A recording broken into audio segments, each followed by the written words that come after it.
September 28th, 2011 will go down as the greatest night in big league history. For Tampa Bay, there was reason to celebrate.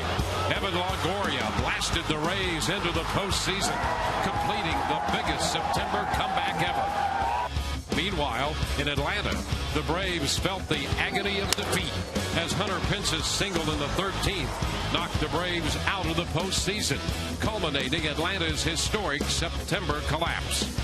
Tonight, these two teams square off as interleague play begins at the Trop.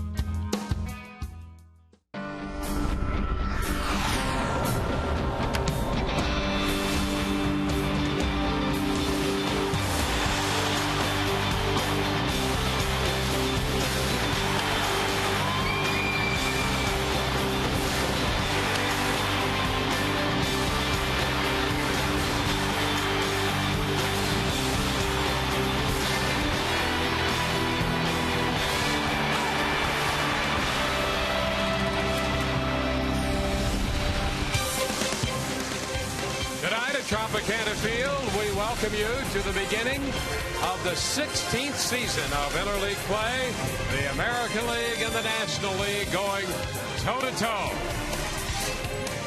And tonight at the Trop, the Rays will entertain the Atlanta Braves. Hi again, everyone, and welcome to an evening of Rays baseball with Brian Anderson. I'm Dwayne Stats. So good to have you with us. Todd Callis will be along in just a few moments. Well, the Rays under Joe Maddon have fared very well in interleague play. In fact, last year they were 12-6, and a big reason was the guy on the mound tonight, big game James Shields. Yeah, and I don't know if James Shields is going to be able to duplicate the numbers that he put up last year because they are in another stratosphere. But look what he did. 3 wins, tied for first in interleague, 42 strikeouts. That was up against just 4 walks. 3 complete games. He held the opposition to a 145 average. What I am interested in seeing tonight is how the Atlanta Braves hitters attack James Shields. We've talked all season long about his mix of pitches and how there's really no rhyme or reason to what he does or what side of the plate he does it.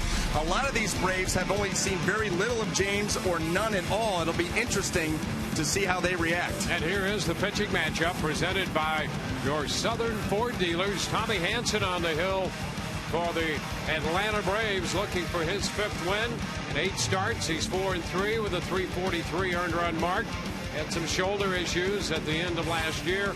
James Shields, 6 wins and 1 loss on the hill for the Rays. And when we come back, we'll get a closer look at the future Hall of Famer Chipper Jones. Interleague play affording fans here at the Trop tonight to get a look at Chipper Jones in his farewell tour.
Tampa Bay Rays getting ready for baseball this Friday night at Tropicana Field. Of course, you know by now that Chipper has announced this will be his final season in baseball. He and Albert Pujols, the only two players active with over 400 home runs and still more walks than strikeouts.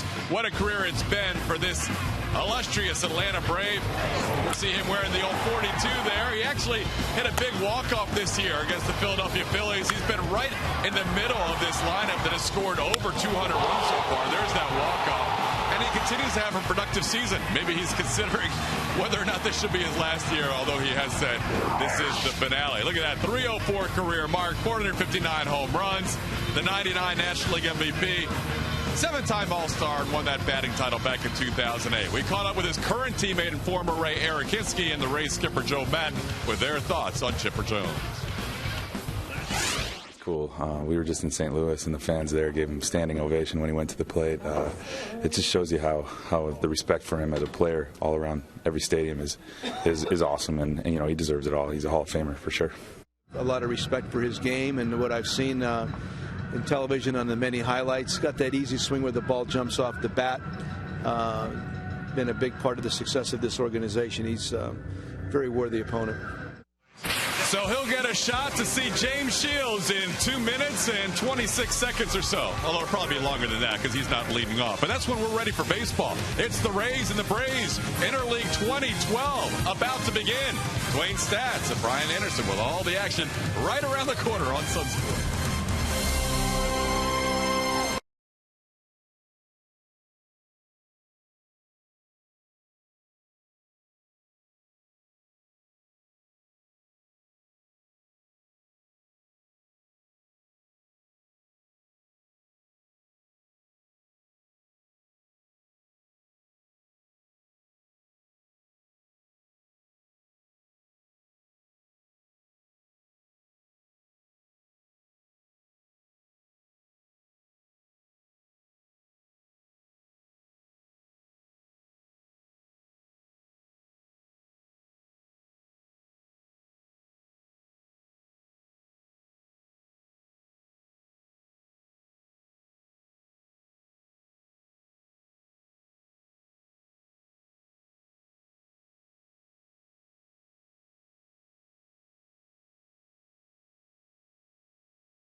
Braves tonight as we begin interleague play. This homestand continues.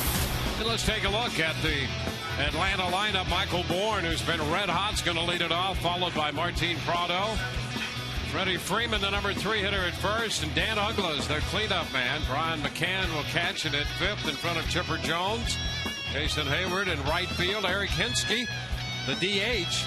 Tyler Pasternicki is the shortstop, and he will bat 9th, all against James Shields. James Shields will be making his 9th start of the season. The overall season numbers very good once again. 6-1 record, 3.5 earned run average. Does have 1 start against this Atlanta franchise. That was back in 2010 where he went 6 innings, gave up 3 earned. And the first pitch of this game is a little low. That first pitch presented by Pinch-A-Penny. So we're underway. Michael Bourne is hitting .339. Pitch is fouled out of play. And the count is 1-1. been hot, as those numbers would indicate.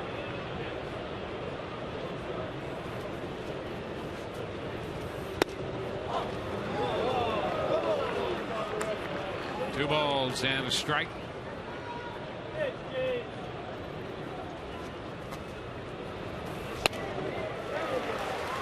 2-2, a fastball by him.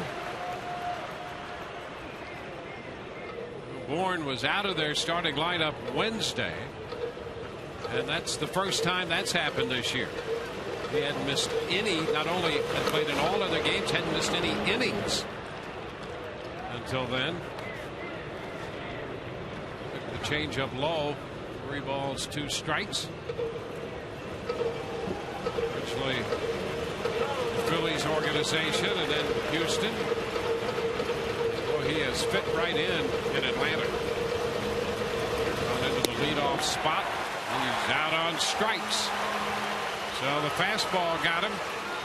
1 away. Well, James Shields does not want to walk Michael Bourne. James very good against a running game, but Bourne gives that added threat of good speed. He comes after him with the fastball, keeps it down around the knees, and just gets it by him.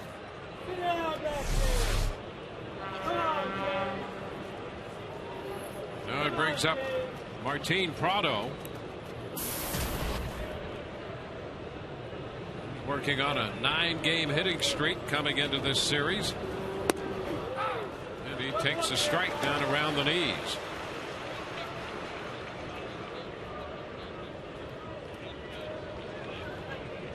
Gary Cederstrom is calling the balls and strikes tonight.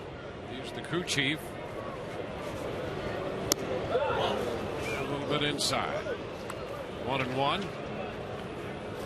The Braves are a half game up in the National League East with a record coming into play tonight of 24-15. The Rays are 24-15 in the American League East. Look out, that's going to scatter the bullpen. The Rays with that same record. They're running second in the AL East. Souvenir and dinner not disturbed one bit. Win-win. 2-2. Baltimore Orioles continue to run first in the AL East. They take on Washington tonight, moving into interleague play. It's been a nice turnaround too by Atlanta this year after the finish last year and getting off to a slow start in April. The line drive into left, and that's going to extend Prado's hitting streak to 10, and he's going to head for 2. Throw in is not in time. Some aggressive base running by Prado, and he runs a single into a double.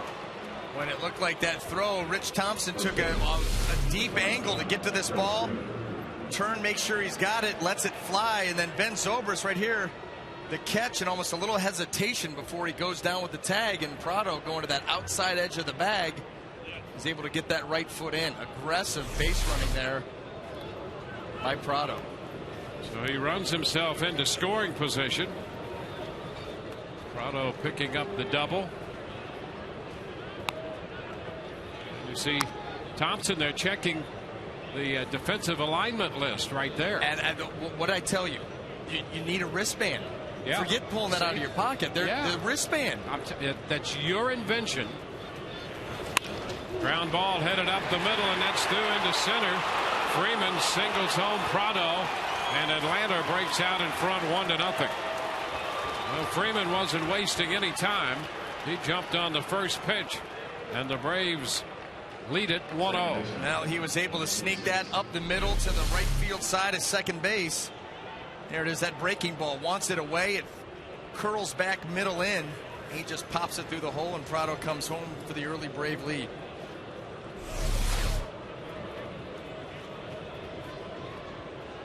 So a double and a single with 1 out. There's Dan Uggla.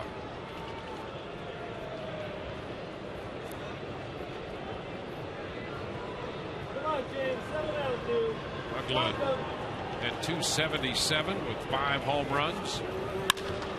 And he sends a high fly ball into left. Thompson to his left is there and makes the catch. Let's take a look at the Rays defense as it lines up in the outfield left to right. Rich Thompson, B.J. Upton, and Matt Joyce. Across the infield third to first, Jeff Keppinger, Elliott Johnson, Ben Zobrist, and Carlos Pena. Jose Molina will be behind the plate.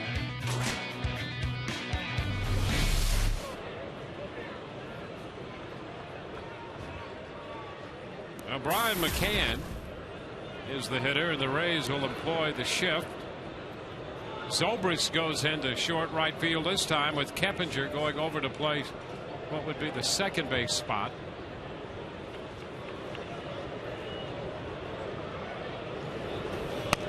And the pitch to McCann is a strike. Prado picked up the double to set up this inning. Freeman drove him home.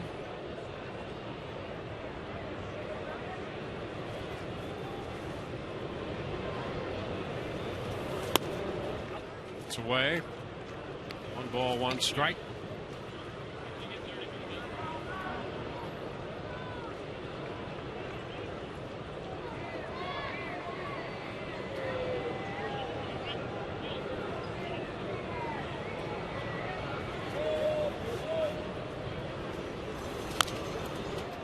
In on McCann, and he fouls it. A breaking pitch. 1 ball, 2 strikes. McCann a little over 250 the last week or so. He's picked up his offensive pace.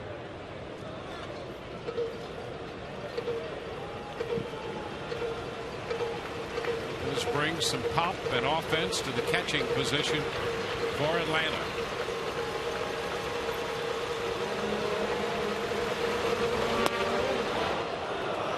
Stayed wide. He started that cutter off the plate. Stayed just a bit wide. The interleague numbers for Brian McCann. Doesn't mind the crossover. Sometimes hitters, you're facing pitchers that you never see before. It's difficult. The pitch is down. 3 balls and 2 strikes. You know, and that's about the only thing that I can really glean that would be significant about keeping interleague statistics. Yeah. Because otherwise it's difficult to think of them as relevant. The chopper to the right side. Zobrist coming in from short right field and handles that on the toss to first. A run scores. We go to the bottom of the first. Atlanta 1, Rays coming in to hit.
By Nissan. Get to a Nissan dealer for great deals on innovation you can count on.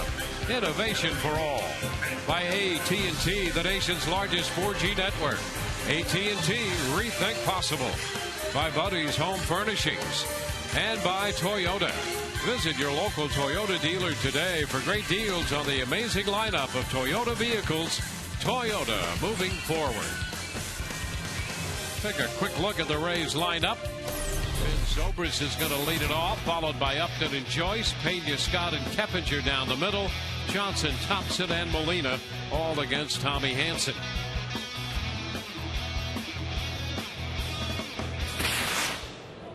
Hanson set to go to work, and his first pitch is going to be a strike in around the knees to Ben.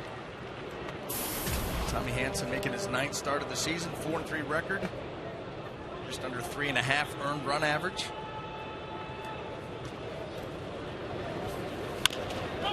Chop to the right side. Freeman's going to make the play unassisted. That's the first out. Well, you look at Tommy Hanson's season, you know, he's given up 2 earned runs or less in 6 of the 8 starts that he's made. The problem is he's only been able to go 5+ innings half the time. And he has been truly a guy that right around the 5-inning mark, 5+, starts to run out of gas, runs the pitch count up. You'll see, you know, 3rd time through the lineup, it gives him trouble. He's not been able to get deep into games very often. B.J. Upton swinging and missing. Strike 1. Primarily just a fastball, slider, curveball guy. Occasional changeup, but that's usually only to the lefties. High fly ball to left. Prado keeping his eye on it, making the catch. Well, let's take a quick look at the Braves defense as it lines up in the outfield. Left to right, Martin Prado, Michael Bourne, and Jason Hayward. Across the infield, 3rd to 1st, Chipper Jones, Tyler Pasternicki, Dan Uggla, and Freddie Freeman. Brian McCann will be behind the plate. There's Chipper Jones making his final appearance here at Tropicana Field this weekend of interleague play. First pitch, breaking ball, a slider in to Matt Joyce, strike 1. Joyce starts the night with that .289 average. Now, Hanson last year had some shoulder issues and was on the disabled list 2 separate times, once in June and then once in the middle of August. Well, you can understand why when you watch his mechanics. I mean, he gets that arm out of the glove quick and gets it behind him, stays nice and tall, and then there's a tremendous amount of whip towards home plate with not a lot of leg drive. So the arm, the upper body, takes on a lot more of the workload than maybe you would like without having a real good drop and drive.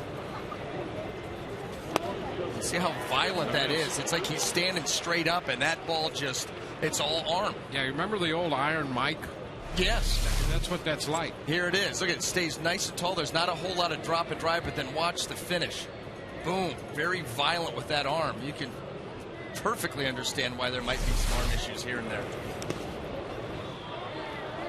It's down. You don't see many of those Iron Mikes anymore either, do you? No. Same reason. Yeah. Right. 2 balls, 2 strikes here to Matt Joyce.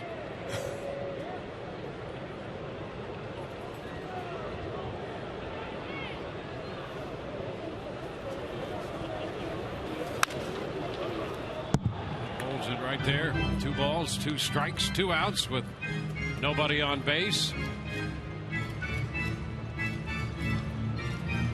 Atlanta scored a run in the first.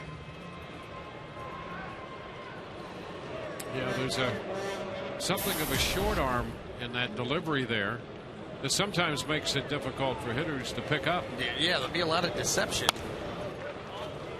Full count. But at the same time, you're putting a lot of stress on your arm.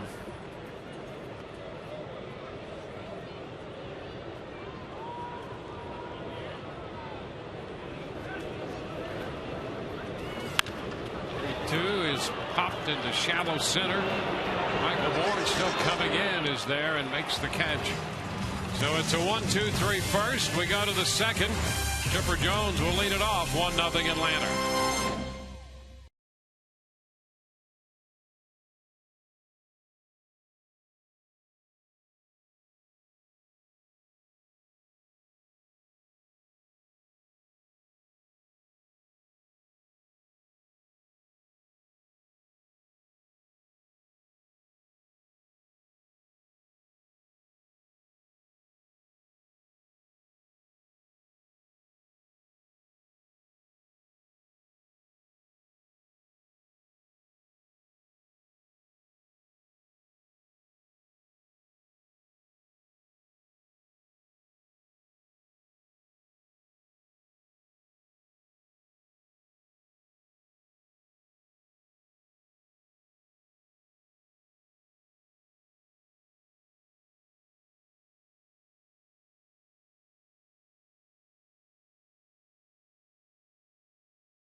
lead as we head into the top of the second inning, and that will bring Chipper Jones to the plate. The fans here, well, they're going to give him a standing ovation here, and he tipped the batting helmet to them. Chipper steps in. He's hitting .306 this year. And the first pitch, he lines into center for a base hit.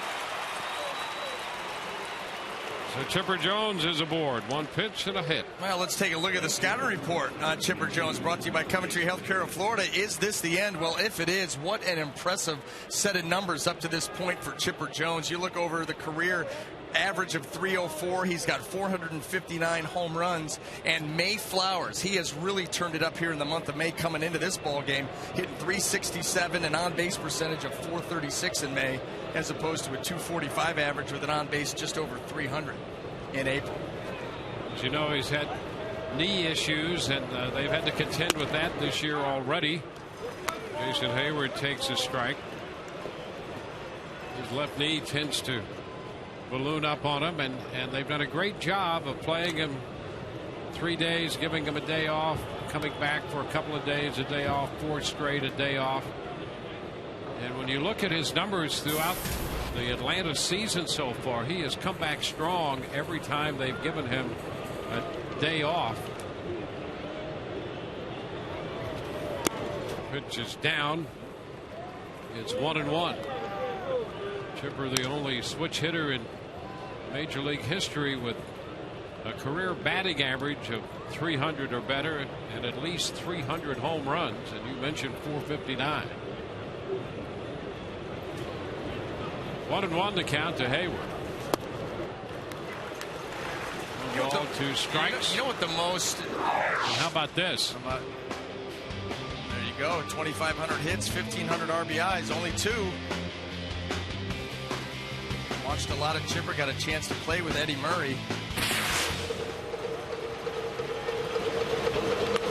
It's in the dirt, and it's blocked by Molina.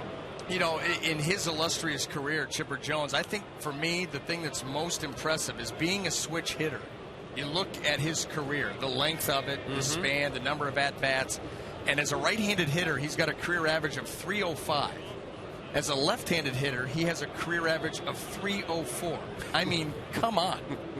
That's astounding. Yeah, look at those numbers there. As you break out the righty-lefty splits. Yeah, and obviously the home runs and RBIs are going to a whole lot more because you're going to hit left-handed and a lot more right-handed pitchers. Well, a lot of that came from his father, Larry, who used to throw in batting practice. They had a barn, and they put a strike zone on the barn, and his dad did batting practice to him and turned him into a switch hitter. And he has been one of the best of all time. 3 balls, 2 strikes.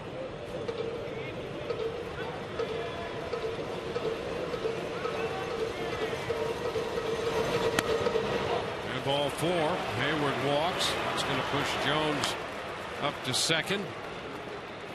You know, during the course of that at bat there, James Shields very conscious on keeping the ball down against Hayward. Just continued to miss down there below the zone. So nobody out, and now it's going to be the former Ray, Eric Hinske. And how about Eric Hinske? He was so important to the Rays in that 2008 season.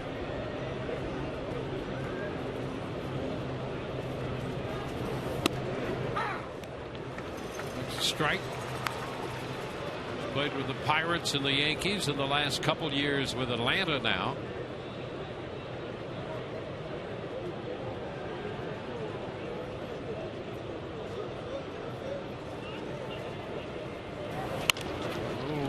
Left side, down to second 1, first base 2. The Rays get the double play.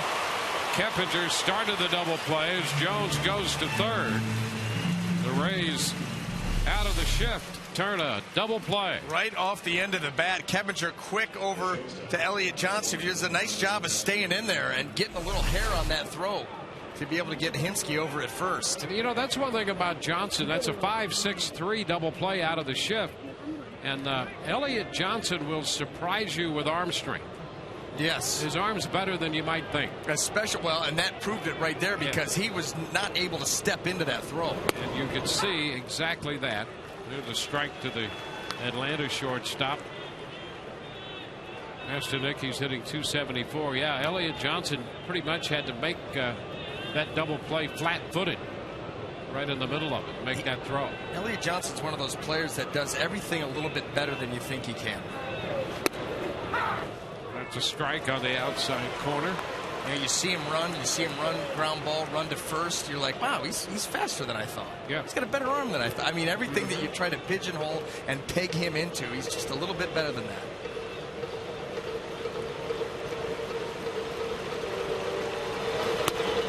It's outside. 1 ball, 2 strikes.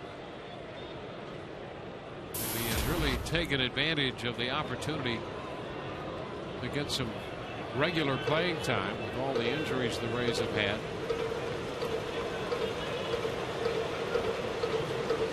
Longoria has taken some ground balls at third. Not a lot of lateral movement though. 2 balls, 2 strikes.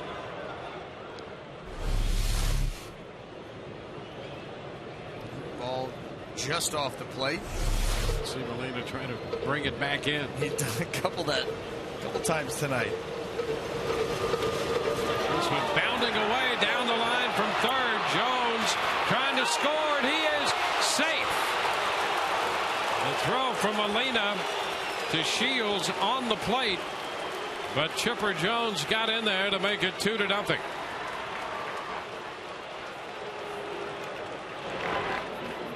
Well, the ball bounds away from Molina. Breaking ball right here, slides over. Not able to keep it in front, off to the right and behind him. And right here, the right foot of Chipper Jones looks like it got in right in front of the, or right before the tag. This will be the shot. That's awfully close. 3-2 and a line drive base hit shot into left. Cut off by Thompson. So the Braves have a 2-0 lead, and now another base runner on the base hit by Pasternaky.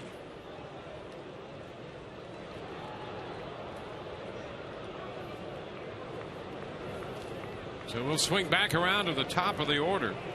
Tyler Pasternaky aboard.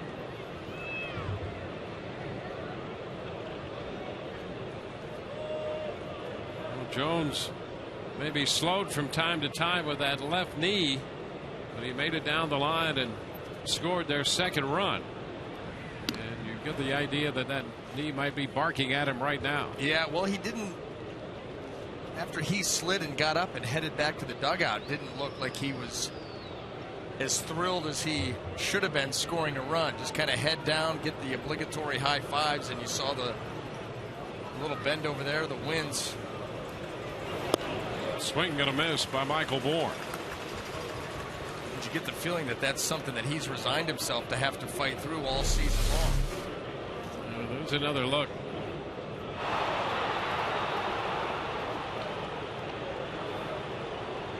Yeah, he's feeling it.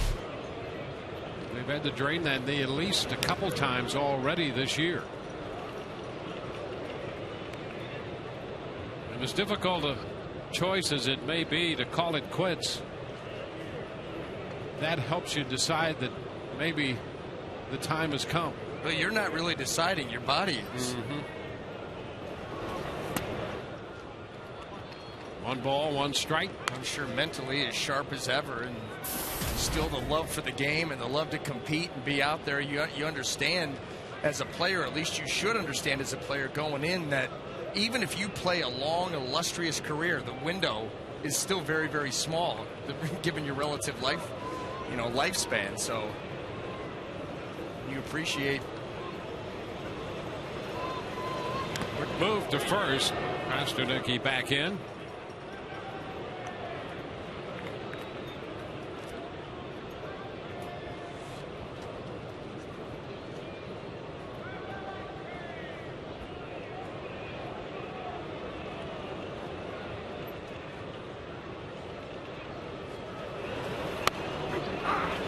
a strike. It's 1-2.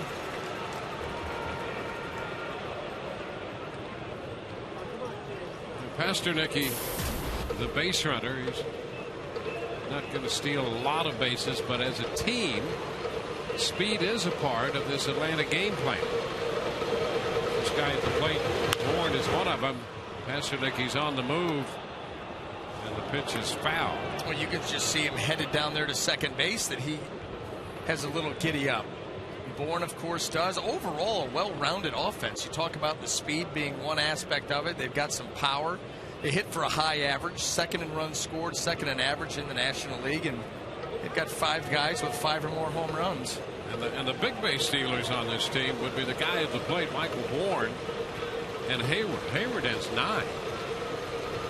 Bourne with 12. Move to first. Pastornicky's back in, and Pastornicky 1 of 1 in the steal department. Of course, a lot of times if you're hitting down in the lineup in the National League, you've got the pitcher at the plate when you're on base.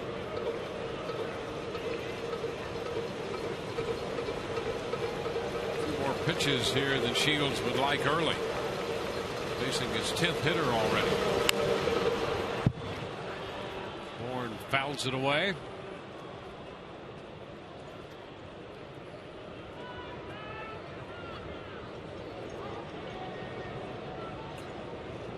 The Acura inside look. Who are these Atlanta Braves anyway? Well, they're first in the NL East, tied for first in the NL in runs scored. This guy here, Michael Bourne, leads the National League in hits. Got a pretty good bullpen. Got some depth and varied. And the pitch is down and in. Bourne held up. Adrian Johnson on the call down at third base. The curveball blocked by Molina. The count to Bourne goes to 2-2. Pastornicky still at first. Ball down and in. Looked like he held up from that angle.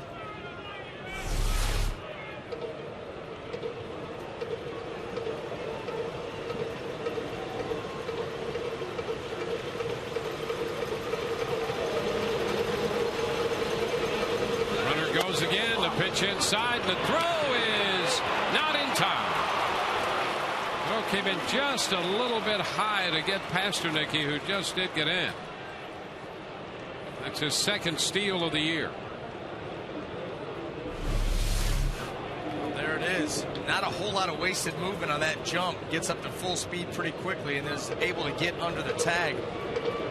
Pretty good ball for Jose to handle, and a nice job by Elliott snatching that ball and getting the tag down, but Pastornicky a little bit quicker.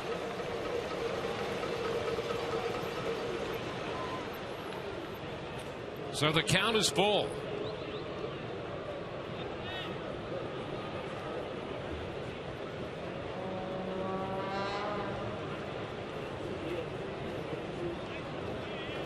The Rays under Joe Madden in interleague play have been pretty successful. 62 and 46 after a 12-6 season last year. Fastball is fouled back. So we'll see another 3-2 pitch to Bourne.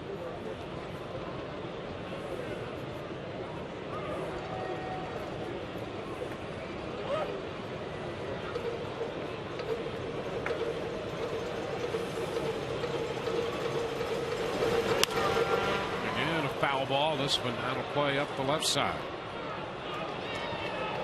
So Bourne is extending this at bat.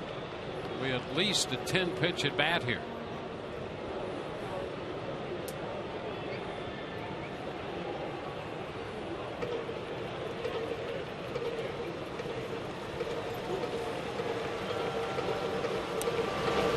And a cut and a miss.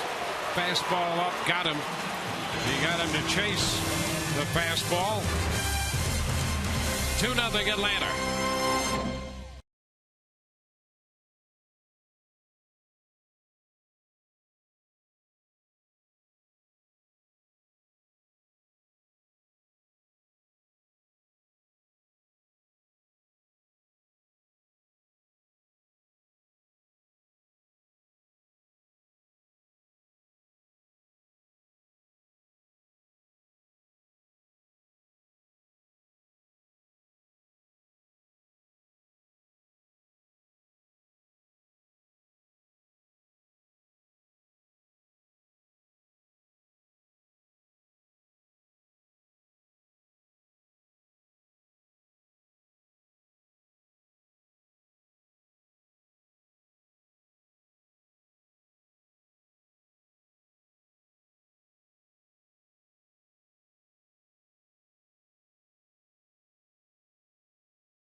tonight, 2-0. Tonight's game presented in high definition, brought to you by H.H. Gregg.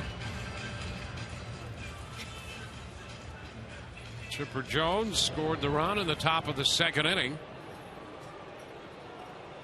Came away favoring his left knee a bit, but in there at third as the Atlanta defense sets up in a shift for Carlos Pena. 1 ball, no strikes. Pena, then Luke Scott and Jeff Keppinger due up for the Rays.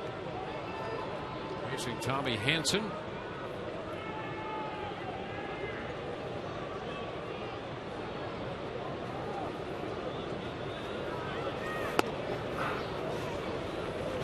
It's 1-1.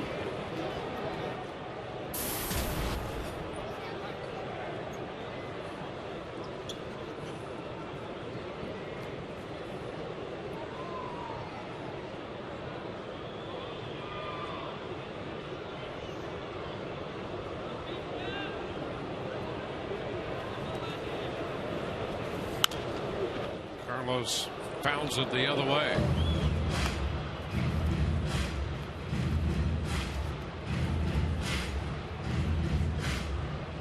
Hanson coming off a win on the road in St. Louis his last time out. He pitched 5 innings in that game. Had 9 strikeouts. That's a season's high for him. And the 5 innings, 5-hit, 1-run baseball. Pena showing the bunt. Count is 2-2. Well, tonight's game and all season long, Tires Plus will donate $100 to the Pediatric Cancer Foundation for every Tampa Bay Rays home run televised on Sun Sports and Fox Sports Florida.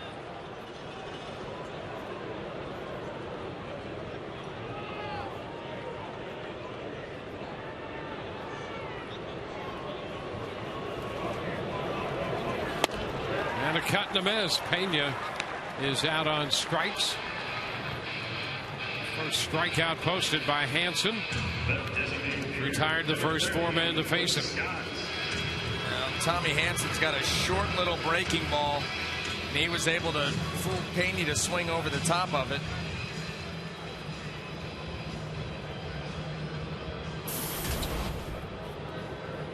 Luke Scott. Yeah, Hanson 5 innings last time. He pitched 6 innings the time before that. 3 2/3 before, and 6. A couple other starts, 5. The longest he's pitched in a game. Twice he's got as many as 7 innings. Luke Scott fouls it. You can take a look at his numbers and the opponent's average against him each time through the lineup, and it grows. Better the second time for the opposition, much better the third time through. Yeah, third time it gets really high, and it's been the guys at the front end of the lineup. You break down his hitters 1 through 4 versus 5 through 9. The difference is huge.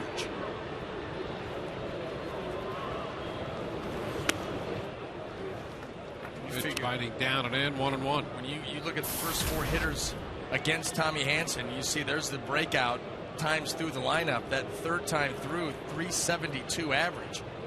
But the first 4 hitters of a lineup will hit 341 off them. The 5 through 9 hitters will hit 180. The roller to the right side, and it's picked up by Uglin. He fires to first wide, backed up by McCann. Well, Luke hit that ball in the hole between first and second. Uglin scrambling to get over there. That's going to be a base hit. But out of the shift, as we've seen other clubs shift against him, that's an out.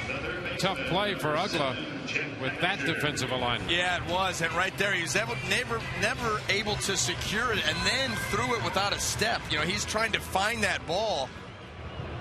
Yeah, he's got a long way to go. Ball's bounding around. He finds it and just whips it all arm. Ends up just carrying it with him a little bit too long. Jeff Keppinger. It's foul the other way. Out of play. Strike 1.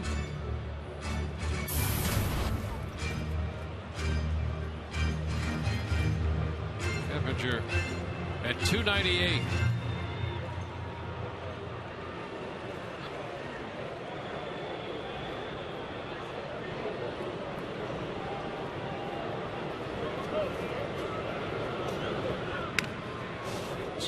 back in. You referenced how the Braves had a tough finish last year. See Keppinger's breakout, very good against lefties and a little over 200 against right-handers. And they were left out of the postseason picture last year as they struggled to the finish line. But it's kind of interesting when you compare the two teams that did that, the Red Sox and the Braves. Fairly significant overhaul with the Red Sox, and the Braves decided to maybe be a little more reflective about the makeup of their club. They played well all summer. They primarily a young club. Keppinger misses that and puts him down 1-2, and so Frank Wren, who runs their baseball office, decided they should stay put. Tony Gonzalez managing the club, and most of the personnel pretty similar to what they had a year ago. The nucleus is a good one here in Atlanta.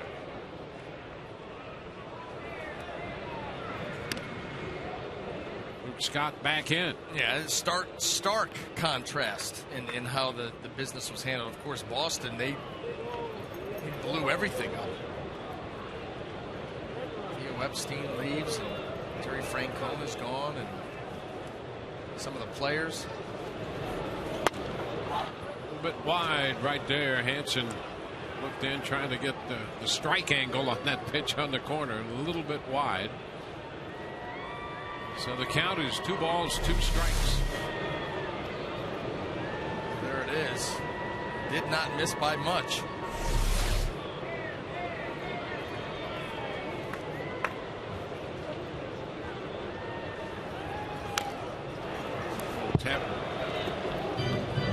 Not necessarily in this situation with Scott over there, but the Rays should, given the opportunity with the right base runner, should be able to take advantage of Hansen when it comes to base running and stealing bases. He's had a difficult time throughout his career with that. In fact, last year gave up 30 stolen bases with only 3 caught stealings.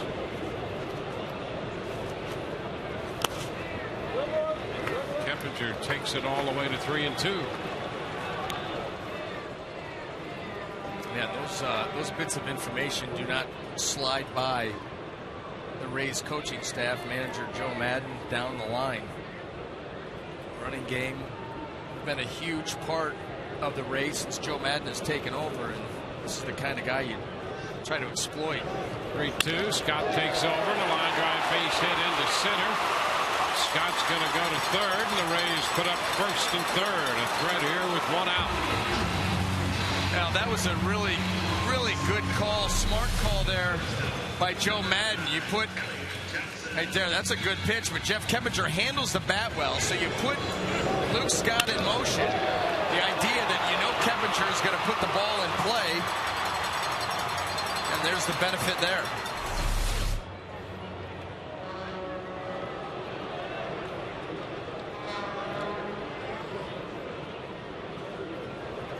Here's Elliott Johnson.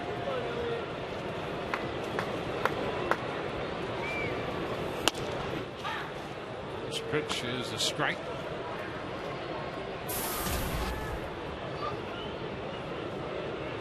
Elliott 0 for 3 with a walk in last night's game. He had put together an 8-game hitting streak.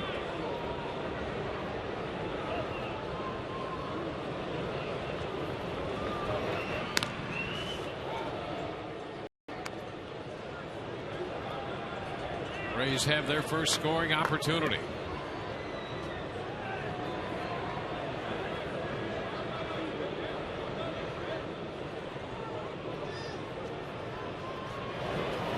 Johnson puts down a bunt.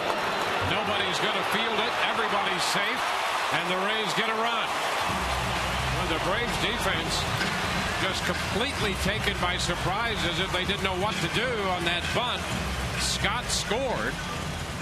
Keppinger moves into second, and Elliott has a base hit. Nobody moved. I mean, nobody moved. Tommy Hansen, watch Freeman down at first. Here it comes. Now, the game plan, I don't know. And then when he decides to come in, it gets by Hansen. There's not even anybody there to take over on first base. Elliott Johnson does a nice job of pushing that ball just hard enough to get it by the pitcher, Hansen. But just a huge breakdown here defensively. And no answer for that play whatsoever. Well, the Rays do like to bunt men at first and third, and couldn't have worked out any better than that. Because the Braves defense reacted as if it was the very last thing they thought could happen on the planet. Rich Thompson sending a fly ball to right. Hayward's under it to make the catch. The runners remain at first and second. So Elliott Johnson picks up a run batted in on that bunt.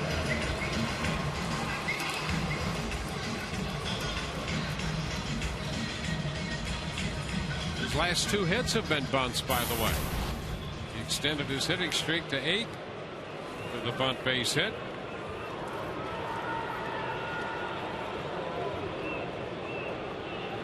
Well, he had a couple early in the year sacrifice bunts that he was not able to get down. And apparently he's put some work in, because the old drag hits and push him up the third base line are a little bit more further down on the difficult scale. It's 3 bunt hits for the year. He and Carlos Pena share the team lead in bunts. And he just showed that he's a double threat guy. He can take it to third. He can pull it with him to first. Ground ball headed toward the middle. Uggla in second, steps on the bag to retire the side. The Rays get a run. We're through 2. It's 2-1 Atlanta.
Freddie Gonzalez in town with his team, a dominant team from 91 through 2005 in the AL East. Joe Madden talked before the game about how they are a good team to model themselves after. The Braves are good. The Braves are very good. They're having a very good season, a nice rebound from what happened to them at the end of last year. It's a very proud franchise, not unlike what I'd like us to look like several years from now when they got it all together in the 90s with that young group, and they followed it all the way through to present time. So they're kind of a nice role model for us.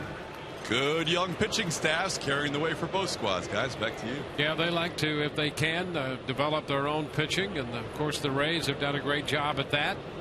Martin Prado leads it off. He doubled in the first to extend his hitting streak to 10. And that led to the first run of the game. 1-1 to count to him right now.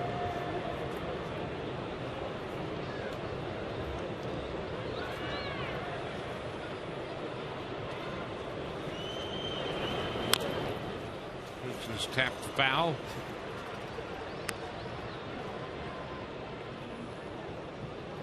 One and two right now.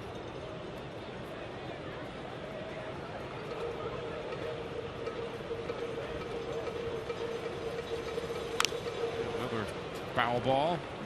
Holds it at 1-2. Well, so far here in the early going, this Atlanta Brave lineup has done a nice job of battling James Shields, fouling off some pitches, putting some balls in play with some authority. And the pitch down a bit. 2-2. And I mean just down. That definitely caught plate. A good pitch there by Shields. There's strike 3 call. Otto backs out of there. Called out on strikes. Well, it was a difficult finish last year for Atlanta.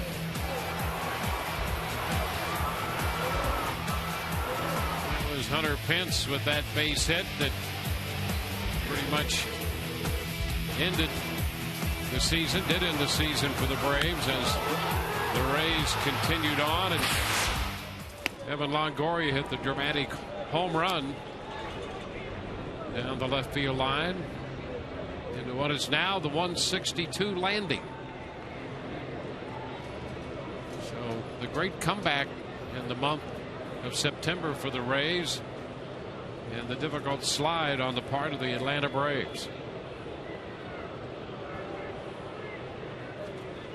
Want to know the count to Freeman, and he sort of jab bunts at that ball. He wasn't quite sure what he was trying to do with the shift out there, and he fouled it.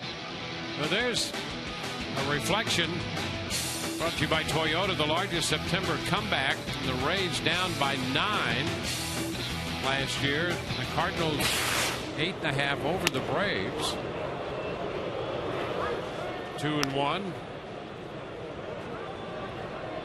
And that final day, game 162, just an unbelievable. You couldn't have choreographed that day in any more of a dramatic way than it played out. Not even the results, but the timing of everything. I mean, take into account all aspects. Just unbelievable. Well scripted. 2-2, and Freeman fouls this one away. Remains right there, 2 balls, 2 strikes.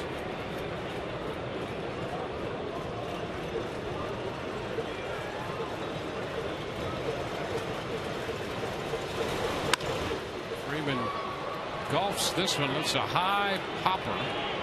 Upton is there for it and makes the catch. 2 outs.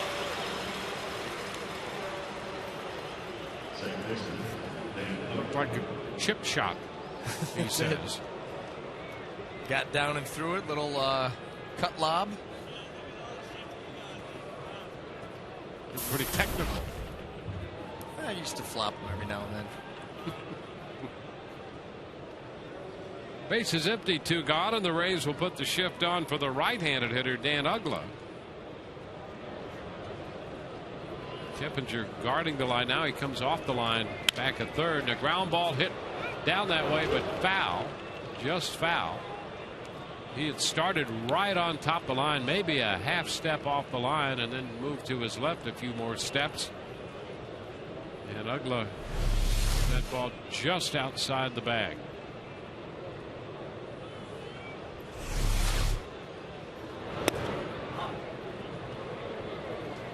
One and one. He does have a few hits to the opposite field, but almost everything center or left, predominantly left field. And most of the time, when you have a guy that is that pull heavy, those hits the other way are in the air. Maybe 1 or 2 of the 5 on the ground, usually.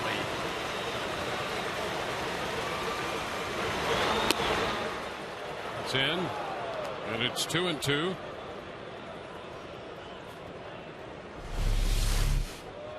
This pitch right here, tailing in. Jose Molina does what he can, but that ball was off.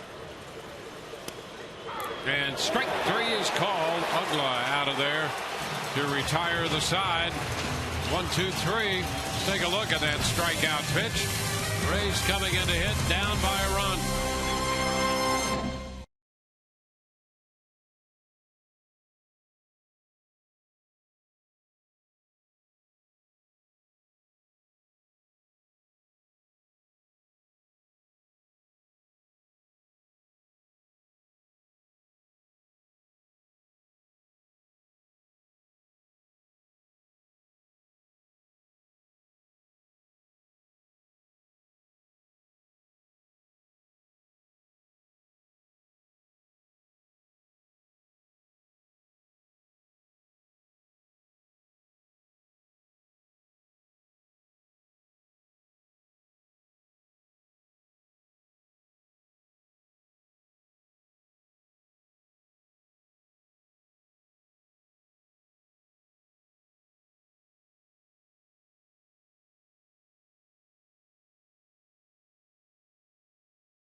Experience a Rays game from the all-inclusive Hancock Bank Club.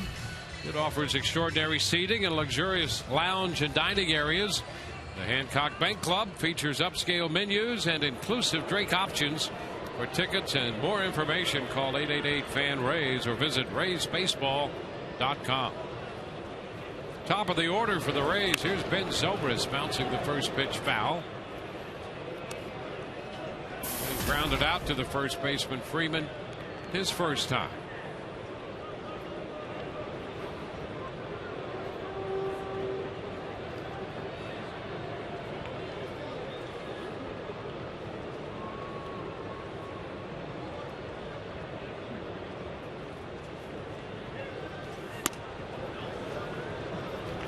One.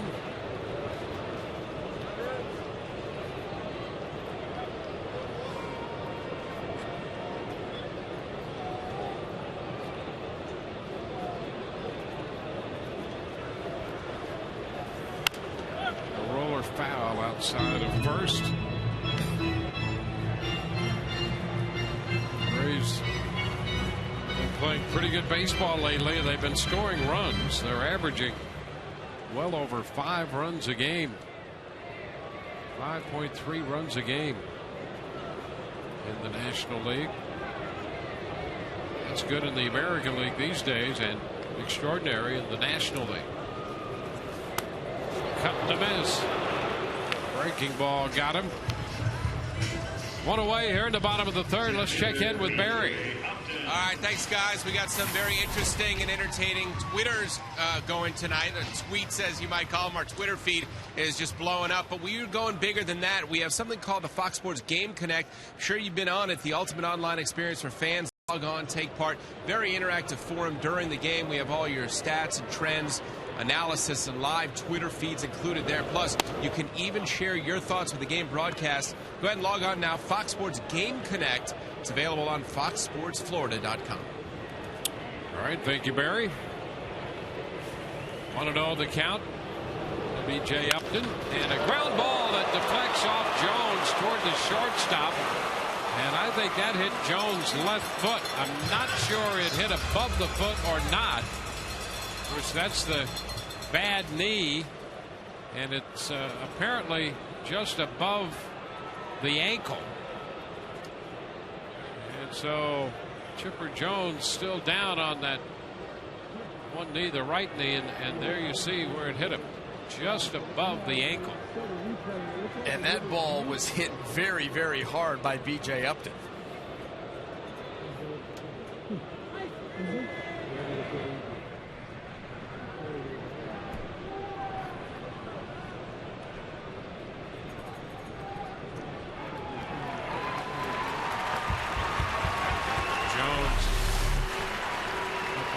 Feet now. Here's the play again. You see Chipper's playing in too, right at the cut of the grass, and that ball that was smoked right here. It comes in, twists, and then bam.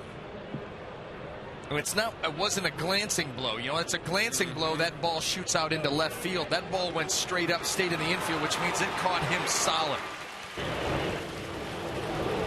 That ball was hit hard by Upton. Yeah.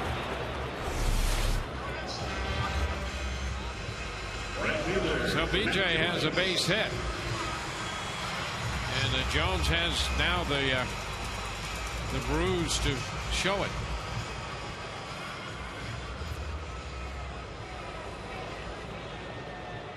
It's tough too when you get down into the ankle because there's not a whole lot of room for that swelling to go. It's stuck down there. A pitch out to Matt Joyce with Upton on board, nothing doing. 1 ball, no strikes.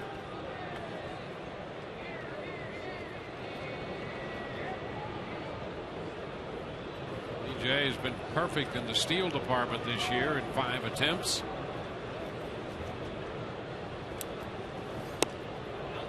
A little low to Joyce. 2-0.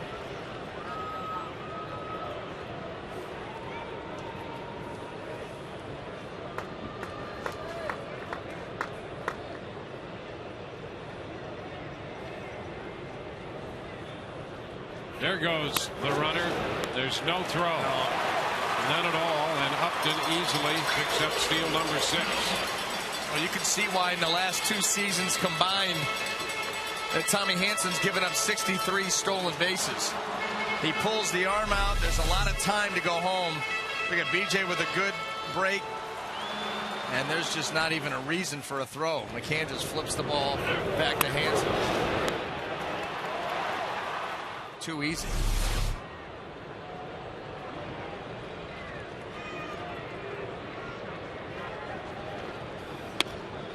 And he walks Joyce. So Matt heads to first. 4-pitch walk. First and second, 1 out. And that's going to get Carlos Pena up there. First baseman Carlos Pena.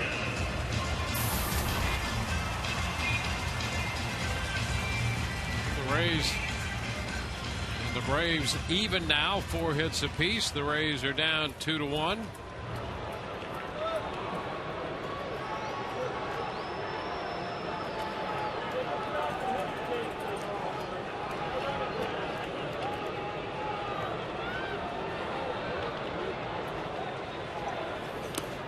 Carlos takes it down. Couple strikeouts for Hansen. He got Pena on a 2-2 slider in the second. He struck out Zobrist with a breaking ball here in the third and started the inning.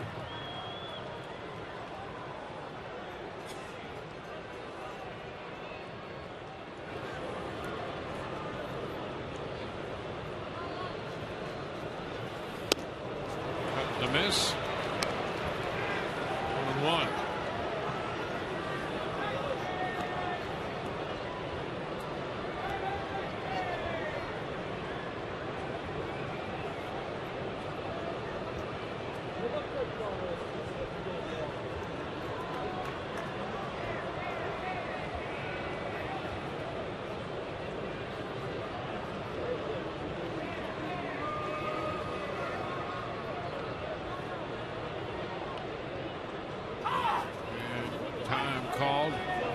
Upton is back and forth with his lead out there at second. Hansen's attention divided.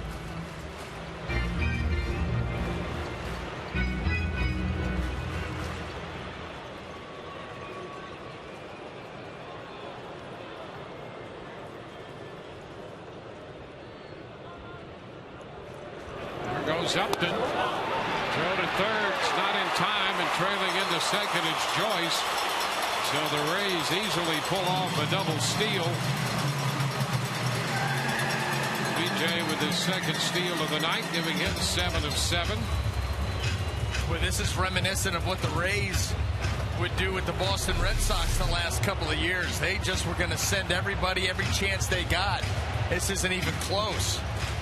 You know, BJ got a good lead at second base. You're talking about how the previous pitch he was jockeying Dwayne.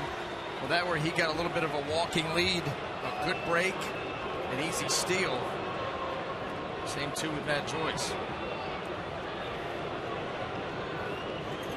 Now the 2-1 down and in. 3 balls and a strike. Well, the Rays have taken advantage of that part of their game. Stolen base. And that just and the punt. Yeah, and it highlights why it's so important to be able to control the running game, whether you're a righty or a lefty. You just see, you know, a guy like James Shields, and he gave up a stolen base, but only 6 last year. He had all the pickoffs. You're able to control that part of the game. You really can shut down an aspect of a team's offense. If not, it becomes a track meet. Cut the miss. He threw him a curveball, 3-1. The count is full. Now 3-1 fastball. That's exactly what Carlos Pena was looking for. He gets the curveball. It's way out in front.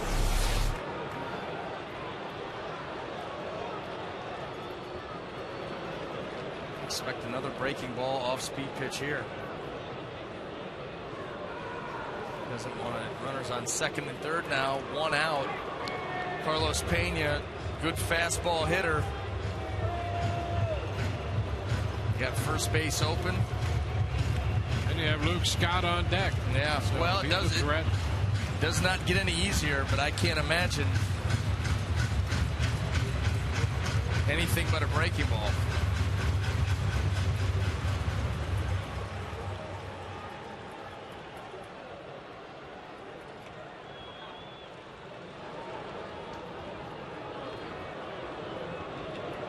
Two men in scoring position for Pena. 3-2 the count.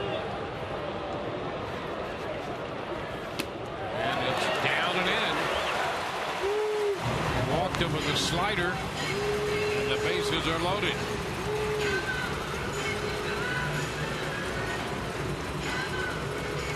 Pena first, Joyce at second, and Upton at third, with Luke Scott coming up. But you can send your favorite Rays players to the All-Star game this summer by logging on to RaysBaseball.com or filling out ballots at Tropicana Field. Vote now and vote often. Roger McDowell, the pitching coach,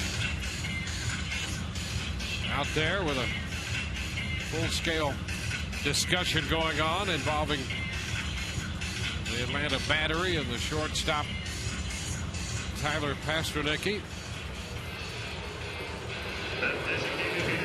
And Luke Scott.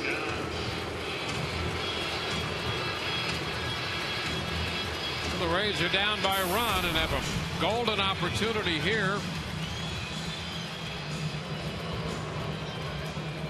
Scott had a base hit his first time up there and scored the only run of the game so far for the Rays.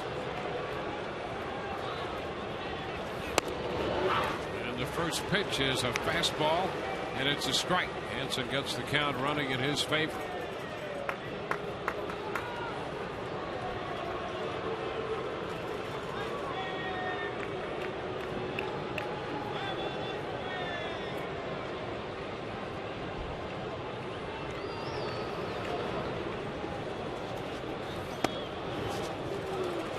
Inside, 1-1.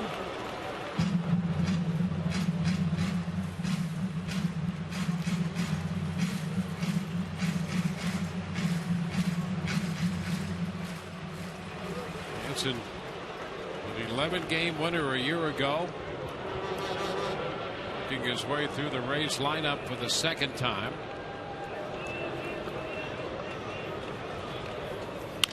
Ground ball going to be foul between the line and George Hendrick, and it's 1-2.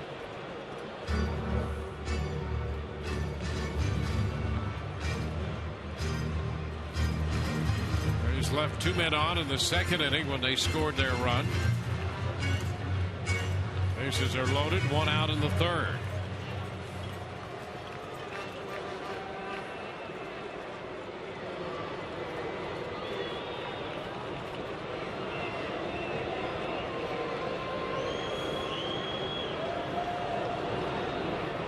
Now the 1-2 inside.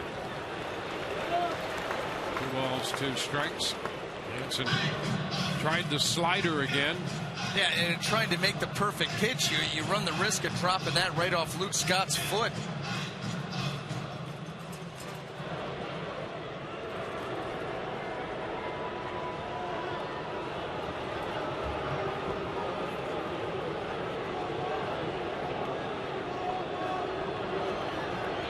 The right-hander's 2-2.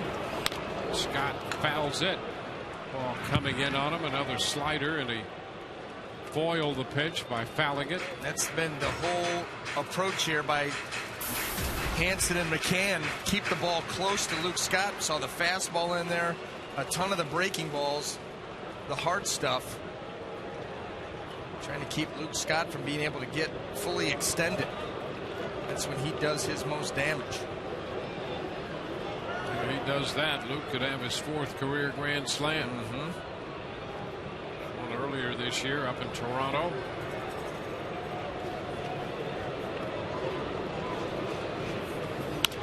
And he bounces this one foul. In fact, that Grand Slam was exactly a month ago, on the 18th of April.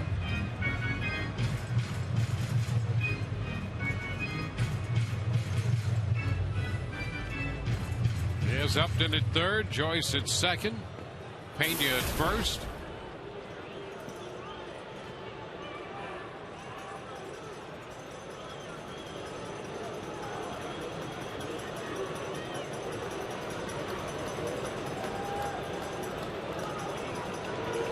The 2-2. He fouls it again. Just enough to stay alive on another slider in there. I mean, that's just how close you can come if you're Tommy Hanson. Another good slider. This one almost gets under and right to the edge of McCann's glove, and he's not able to hold it. Renewed life here for Luke Scott. Let's see if he can take advantage. Boy, that close.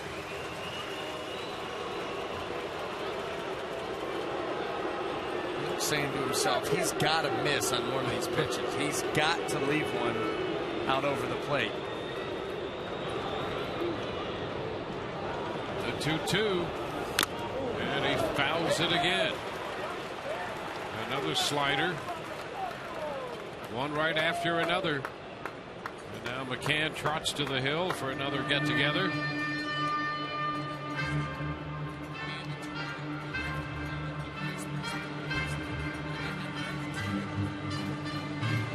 Atlanta scored a run in the first, got another run in the second. The Rays got a run in the bottom of the second inning. Alex Cobb will be up tomorrow and pitch that game. Our coverage begins at 3:30 tomorrow with the middle game of this interleague interlude between the Rays and the Braves.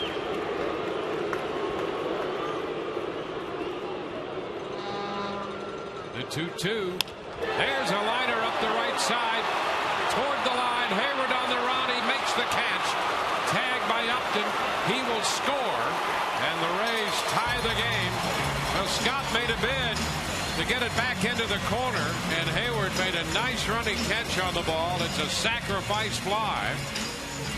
Joyce goes to third. Pena stays put at first as Luke Scott had a great at bat to drive in his 28th run. Well, here it is. It's a fastball in, and it gets in on Luke Scott off the label. And you see how far Hayward has to run for it. Now, here's the thing.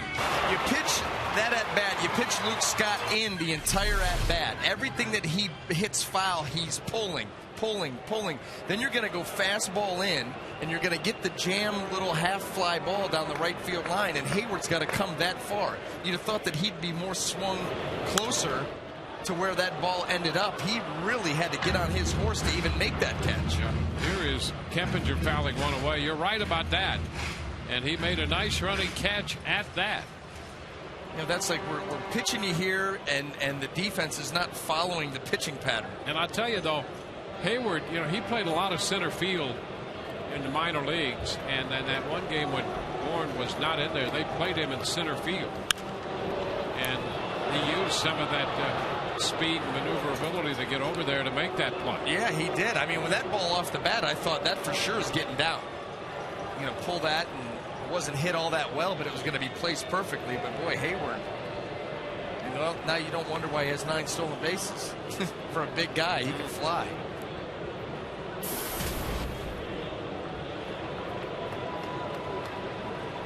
Kempinger with a base hit to his credit tonight, down in the count right now. Oh, I cannot wait for and next year 13. Going to be a walk next year, right? Yes. You lobbied for that, didn't you? Not as far as, well, as far as you know. You have a lot of write-in support, I'll tell you that. 0-2 now the count. And it's wide. Well, here's the thing about that play. It's only effective if you sell the fake to third. You have to pick that leg up and go over there, and I mean sell it with the full arm fake and then come back. Jack McDowell was one of the best I've ever seen at that move. But when they run through it now, they do the little half over to third and then turn and fire to first. I'm sorry, it's wasting everybody's time. Here goes Pena and a ground ball to short. Pasternak comes up with it to throw out Kempinger. The Rays settle for 1 run. They leave 2, and it's tied 2-2 through 3.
the Rays and the Atlanta Braves in interleague play. Time for the AT&T Trivia. The question of the night: who hit the first interleague home run in Rays history? Well, I will not be able to sleep until I know that answer. Stay tuned. They'll try. It's another half inning. You're going to have to stay awake. Ground ball, and Brian McCann gets it just to the left of Elliott Johnson and through into left center field. McCann is aboard to open the fourth. Oh, here it is. One guy on the left side, Elliott Johnson, a game effort just out of the reach.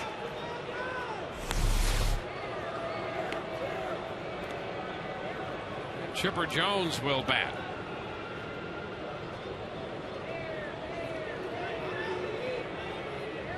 How about that? Most home runs all time by a switch hitter, and he is third behind Mickey Mantle and Eddie Murray. Chili Davis on that list, just behind Lance Berkman. Two former teammates on that list. We are. Mantle and Davis.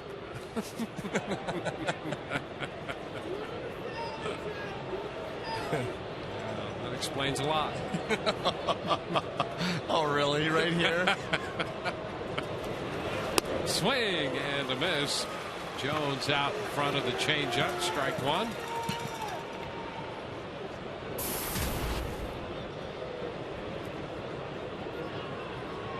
Chipper opened with a base hit in the second inning and scored on a wild pitch.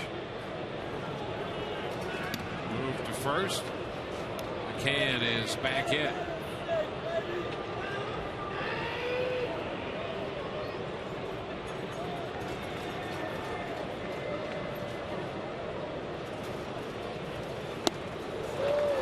Again, cut and miss at the changeup. 2 strikes.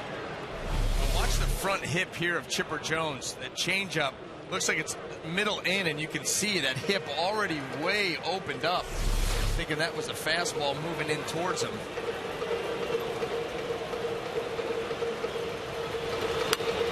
And the pitch is popped up. Foul ball. Molina out there for it. And he makes the catch. Well, one of the things you can see on Chipper Jones, and you see this with hitters, he's got that bad knee. Once he's committed, he's committed. There's not much adjusting that the knee's just not going to allow it. No, that's I mean, that's one of those things that he's just going to have to continue to fight through, but makes it extremely difficult. You've got to be very disciplined in your approach, because you're right, you can't you're not going to be able to switch it up on the fly. Jason Hayward.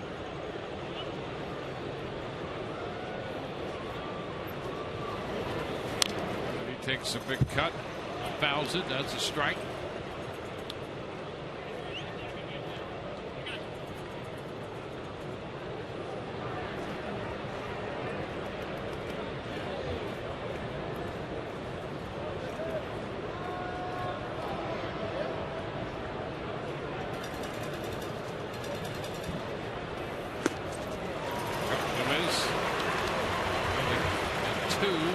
Yankees have a 1-0 lead. They're home against Cincinnati.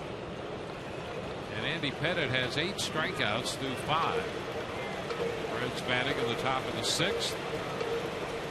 Phillies bottom of the 4th at home. Lead the Red Sox 4-2. And the Pirates trail the Tigers 4-0 in the top of the 6th at Detroit. Verlander is not allowed to hit through 5.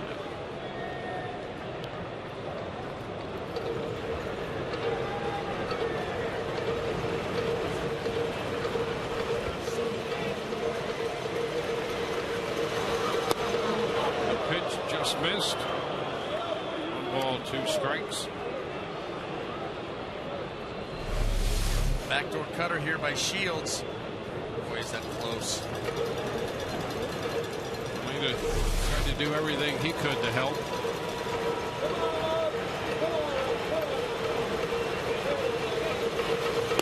Big cut and miss. That takes care of Hayward.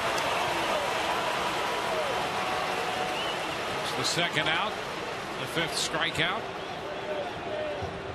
Now, hard breaking ball here. You see the spike on the curveball, and he throws this one hard. That break was very short.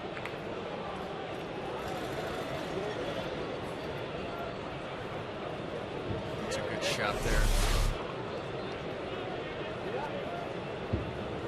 Barry Kinski, and he puts down the bunt. That's going to roll foul, and Shields is over there to pick it up. So with the shift on, Hinske decides to try to bunt. The ball rolled foul about halfway up the line. Now let's see, once it comes off that seam right there between the dirt and where the turf is, it's going to kick left. At that point, Hinske's got a base hit in the bag. You just hope that ball rolls foul, and that's what happened.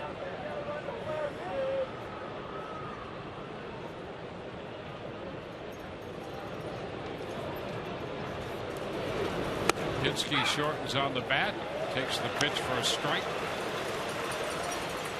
Hinske persistent up there. Wants that hit. He wants to get a runner, push McCann out into scoring position. Here with 2 outs. Pasternak, who's hitting ninth, had a base hit his first time. Pitch a little bit wide. 1 ball, 2 strikes.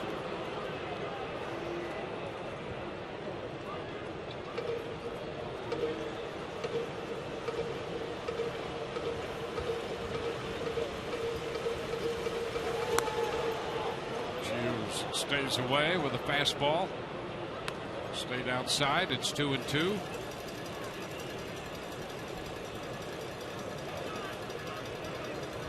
Rays tied this with a run in the bottom of the third. McCann's at first here in the fourth with 2 gone.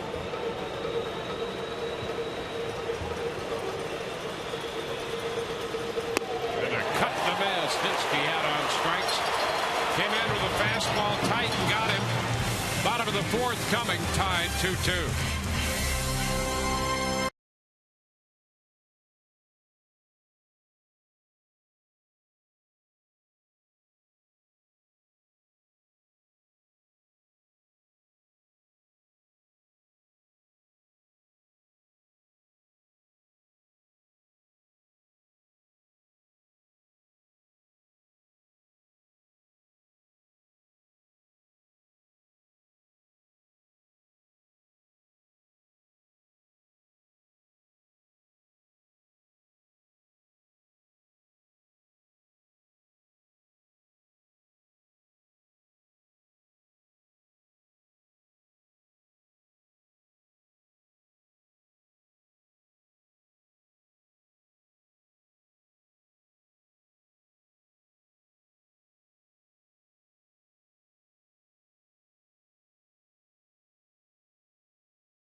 Rays and the Atlanta Braves tonight.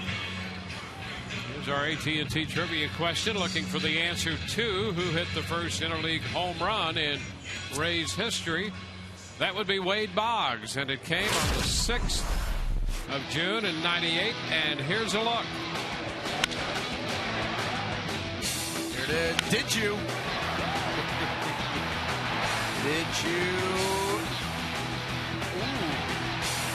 Just got it out. Close. I love the throwback jerseys.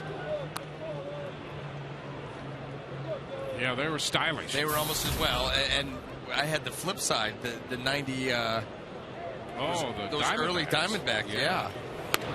Which, you know, actually is quite exciting, because I think having that 98 Diamondbacks jersey. Yes. And then having a throwback day as part of the Rays staff and getting a throwbacks Devil Rays jersey. Yes. That's pretty exciting for me. Because how many guys have the original Devil Rays jersey and have the original Diamondback jersey? You might Which be is, the by only the guy. way, about the same color as There that you time. are, yeah. It's left over from 98. It's now 3-1. You could be the only guy in captivity. Yeah. Well, you're not in captivity yet. And much like most of the interleague stats, nobody cares. That's right. Okay. Well, you know what? I think the idea. Your words. I think the idea that you could have both those jerseys outranks most interleague statistics. You think it's actually in terms of relevance a bigger deal? Yeah, way more relevant than all the interleague stats. What do they tell you? They don't tell you anything. They don't. You're absolutely right. You know what it is? It's stuff that we can build graphics around, and you and I can talk about. Yeah, the best thing about the interleague stats is that somebody has to keep them, compile them, and out of that, they have a job. Uh-oh. How about this? Look at this. Best interleague record. That's our Circle K, in this case, interleague leaders. How about Circle Rays? Yeah, the Rays. Circle the Rays right there. 12-6. Elliott Johnson lifts a fly ball to left on that full count. You know, that's great. That's great because you want to win. Right. So whether you win against a National League team or an American League team, that's wonderful. But in and of itself, that's not going to tell you anything. And especially individual statistics in interleague, they don't tell you a thing. So somebody had to compile them. Good. They have a job. This is just like an inner squad. Here's Rich Thompson. Fly ball back into left. Prado's there to make the catch. Well, what you do, as you well know, when you prep for a start, when hitters prep for a start, they look for trends. There's a familiarity of a pitcher against a hitter and a hitter against a pitcher. Well, there's relevance there. But you're facing interleague opponents almost happenstance. So they're just happenstance statistics, really. Swing and a miss by Jose Molina. So I guess they're nice, you know, that you can decorate the tree with them, but I don't know that you can actually do anything practical with them. That's what I'm saying. Well, yeah, and if you don't have a track record or a history against guys. Yeah, there you are. High pop fly, and this is Hayward in right field. 1, 2, 3. We're headed into the fifth, and this game is tied 2-2.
And it's time for the Just for Men Auto Stop Foolproof Stat. Take a look at the Rays interleague hits leader among active players.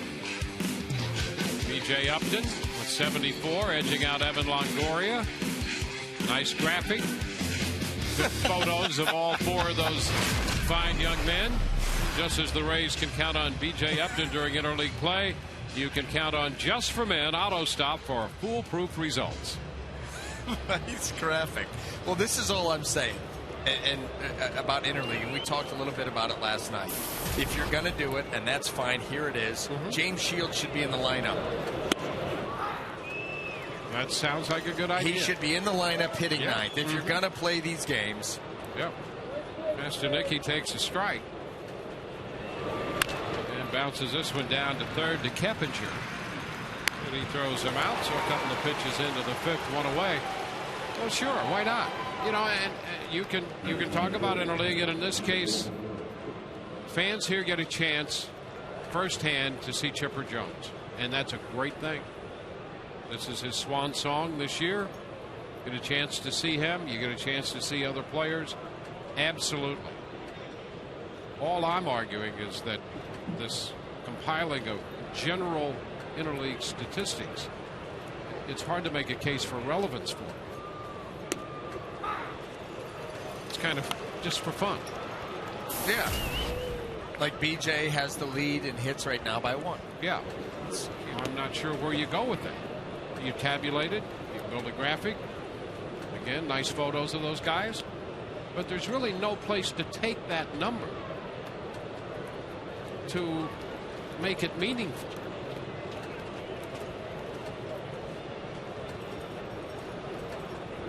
And it's getting exactly what it deserves right now. Silence. A moment of silence. Here's Pena takes care of this play unassisted. And I know if there's one person who can give us some insight into this, it would be Todd Callis. Todd? Me? Hey, I want to hear what the fans think about this. Do the fans, TB1, love it for our text poll. TB2, it's just another game. TB3, let's blow this thing up. Text your vote to 7979, standard message, and data rates apply. The fans get to speak, guys. All right. The way it should be. Martin Prado takes a pitch down, 1 ball to no strikes. You could make a case for interleague play, just not the compilation of these meaningless numbers that it produces. This one is down 2-0. I mean, if Prado has a body of work against Shields, that's relevant. But in the general sense that we've compiled some of these, no relevance. Case rest. 3-0. And that's a strike. I'm not even going to call a witness against that.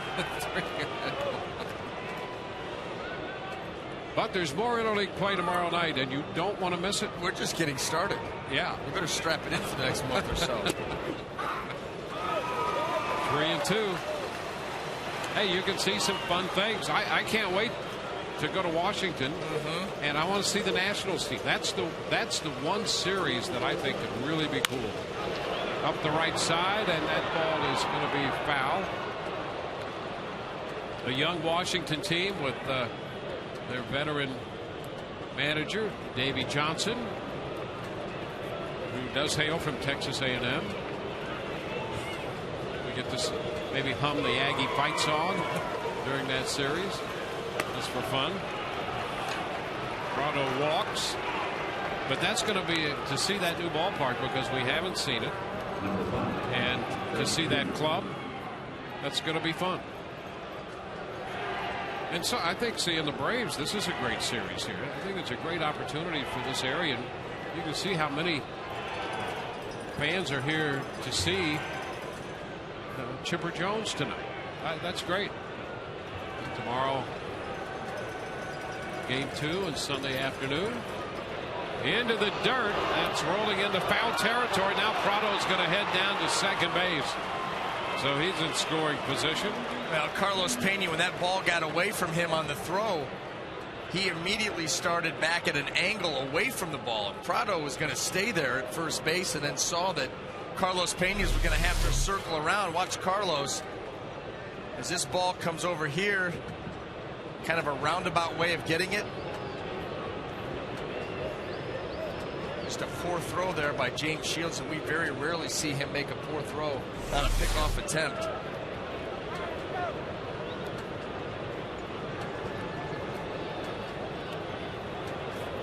So the error charged to Shields, the first error committed in this game tonight.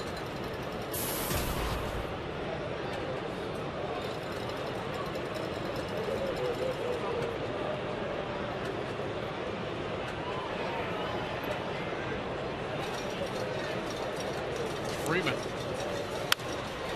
scoots it fair up the left side. Here comes Prado in to score. Freeman's on his way to second. He just took the ball up the left field line, took it the other way, and gives Atlanta a 3-2 lead. Boy, how about Freeman keeping that ball fair? That was a breaking ball that he's going to reach out and hit right up the left field line. Thought that ball had a chance of slicing foul, but he just stays right down and through that baseball.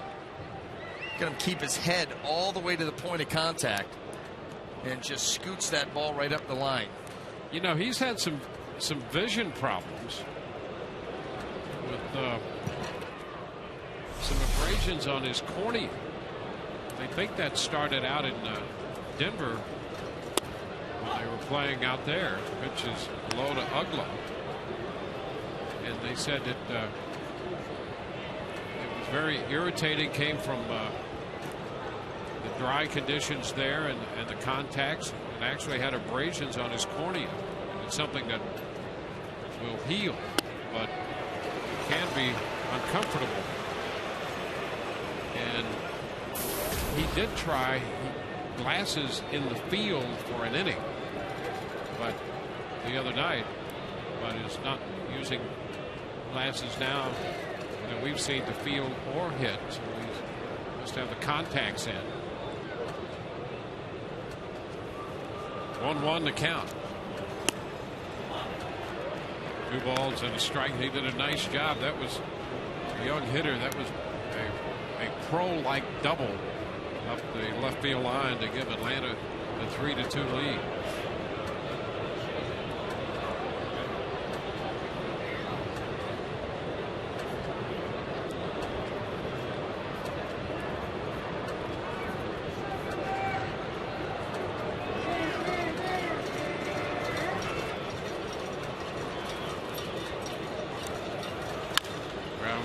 Foul. This develops with 2 outs. Masterdicke went out third to first. LeBourne first base unassisted. And a Souvenir.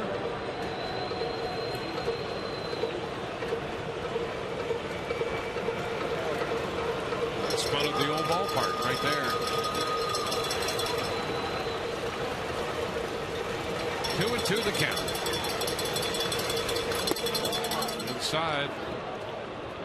3 balls, 2 strikes.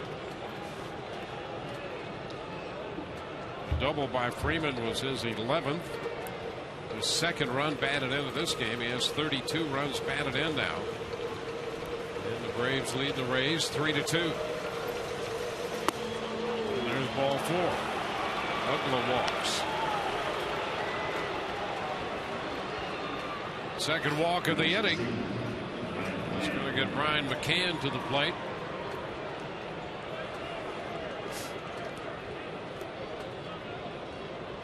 McCann, 1 out of 2.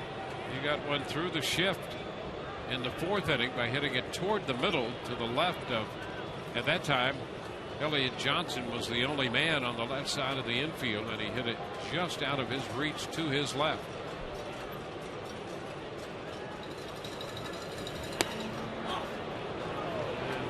Ball 1.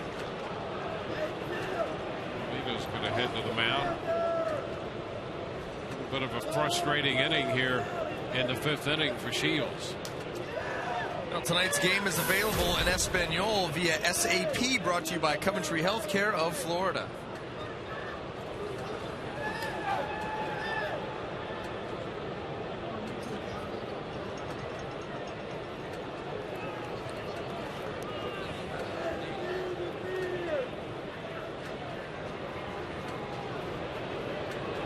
Six strikeouts tonight for Shields. He's given up 3 walks, 3 runs, and 6 hits. His pitch count's now up to 90. And he finds the strike zone. It's 1-1.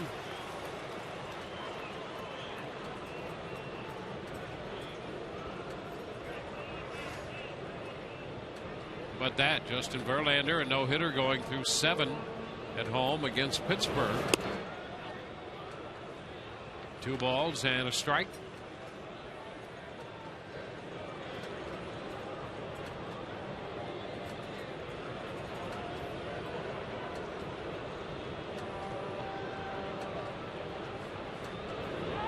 And a pickoff play at second, and back in goes Freeman.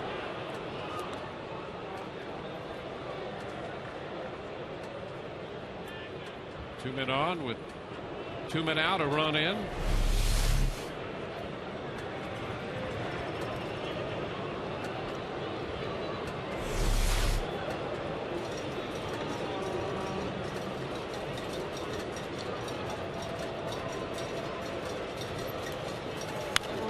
Popped up, foul, carry out of play. 2 balls, 2 strikes.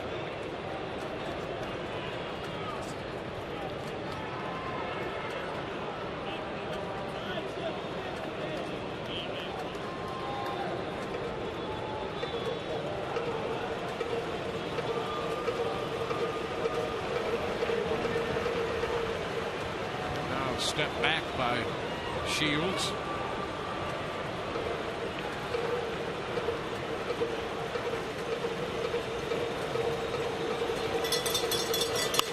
Ground ball sharply hit and past Zobrist into right center. Freeman's going to score. Ugla will go to third. They hold McCann to a single, but he drives in the run. And he makes it 4-2. Well, McCann hit that one in the same general area he got the last one through. That one hit harder. Outside of the dive, this ball was hit to Hopper. Gets under the glove of Ben Zobrist and out into right center. Almost gets by Matt Joyce. And you go back and you think about that at bat and the pickoff attempt with Freeman back out there at second base and wonder if, you know, maybe James Shields is trying to do a little bit too much. I mean, where was he going to go? I mean, unless you know you got him picked off, there's really no point even worrying about him. Just get the hitter. Well, the hitter came back to get Shields there. The first pitch to Chipper Jones is outside. He threw a curveball that stayed wide. So it's 4-2 now, with 2 men on and 2 men out. 4 straight hitters have reached base and 2 have scored after the first 2 men were retired.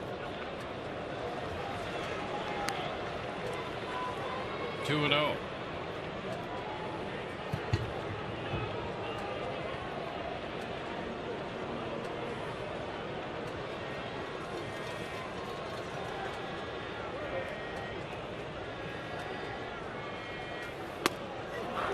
And that's going to be a strike. Fastball. 2-1.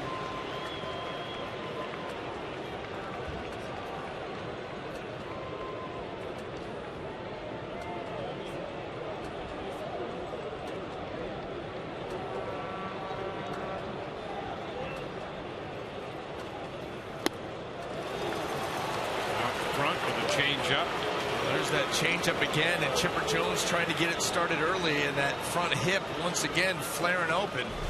Watch this thing. Watch his front hip. Just gone. It's gone. Here it moves this way. There goes the swing. The hip's starting to open already. All the power's gone. And they used the changeup a couple of times against him in the 4th inning to get him. A little tap up the right side. That's going to stay fair. Pena gets the tag, and the changeup got him again. 2-run score, and it's 4-2 Atlanta.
Well, the Rays are again down by 2.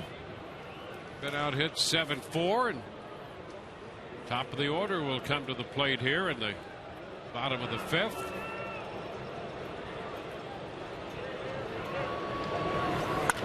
Zobrist hits it foul just outside the first base bag. Strike 1. Opening fastball from Tommy Hanson, and Zobrist was ready for it. Well, this is where you come through that lineup for the 3rd time, and we saw the graphic earlier. 3rd time through against Tommy Hanson, 372 average. This is when he has run into problems, especially at the top of the lineup. 1-1 to count. And you tie that with the fact there you see the numbers, and there's the big one right there. You understand then why he's had a hard time consistently getting past the 5th inning. Ground ball rolled out to Ugla at second.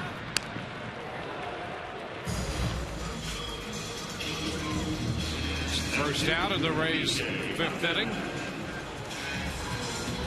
Here comes BJ. Upton reached the 3rd inning on a base hit, stole a couple bases and scored a run. Rays swiped 3 bases in that inning when they tied it up. The Braves scored 2 in the top of the 5th to regain the lead. Line drive into center. Bourne is closing and is right there to make the catch.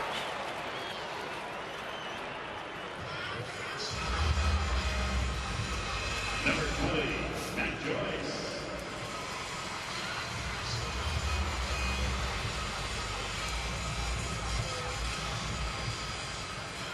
Here's Matt Joyce.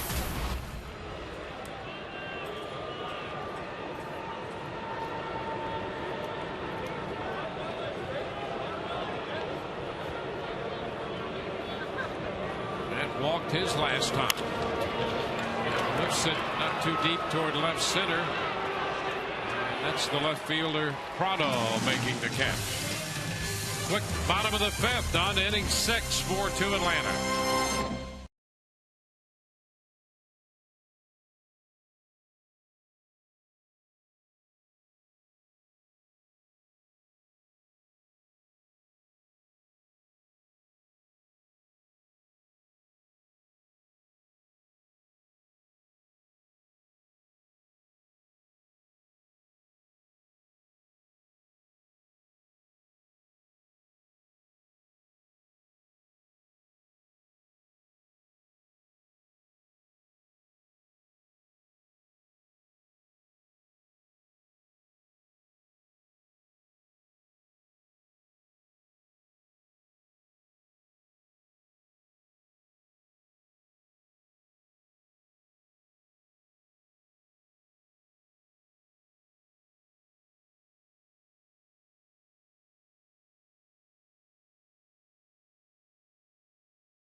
in the first with Freddie Freeman driving in Martin Prado. They added a run on a wild pitch in the second when Chipper Jones scored. Elliott Johnson put down a bunt and scored Luke Scott in the Rays second. And then it was Luke Scott who hit the sacrifice fly down the right field line in the third, scoring B.J. Upton. Freeman's double scored Prado in the fifth for Atlanta, and then McCann singled home Freeman to make it a 2-run inning and a 2-run ball game. That's our game summary to this point through the front five. Well, you're going to see a motivated James Shields from here on out, because that fifth inning was frustrating to get 2 quick outs like that, and then all of a sudden look up and have given up a couple of runs. This pitch into Hayward is a strike. Walked and struck out. Bouncer foul. That's J.P. Howell busy in the bullpen. Washington has tied up Baltimore 1-1. He and Desmond hitting his 6th home run.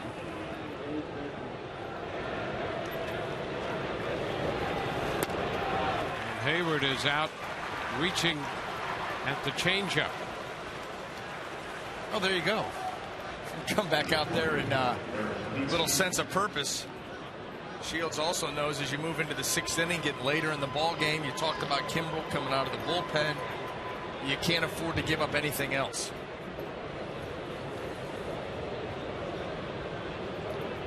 Jerry Kinski.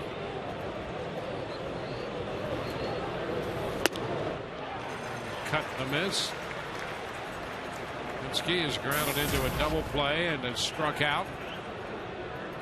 Rays have had the shift on for him all night. Out front. Change up. Runs the count to 0-2.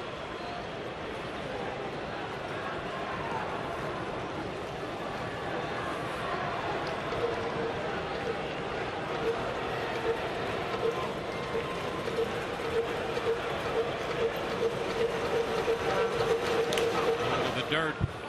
Got part of the plate umpire Cedar Street. 1-2 the count.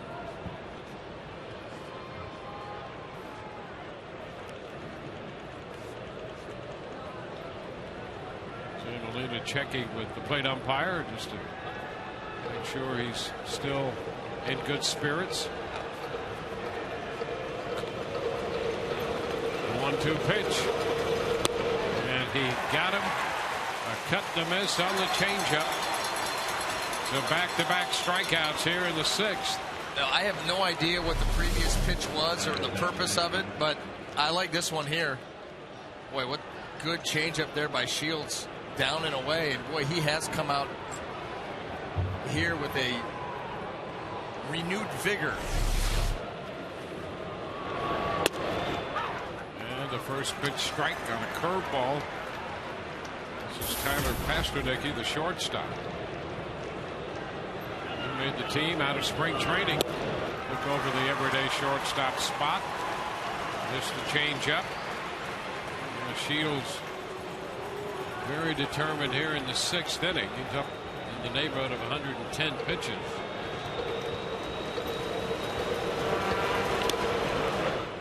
Man, there was another one. I don't know what that is. Shields is coming down a little sidearm. The velocity at 86 miles an hour. So that's somewhere around it. Here's the 1-2. It's wide. 2-2. We've got him at 114 right now.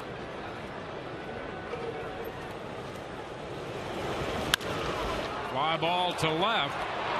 It's got some carry. Thompson goes to the track. Makes the catch. 1-2-3. Go the Braves, and we head into the bottom of the 6th. 4-2 Atlanta.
Infinity, luxury cars that deliver inspired performance. By Checkers, feast on.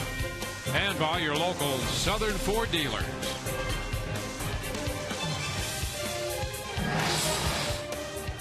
The Rays down by 2 as Carlos Pena steps in to open the home half of inning 6. The pitch is a strike at the knees. Carlos has singled and walked tonight against Tommy Hanson. Hanson made only 75 pitches through the front 5. A couple of strikeouts, 2 walks, 2 runs, 4 hits allowed.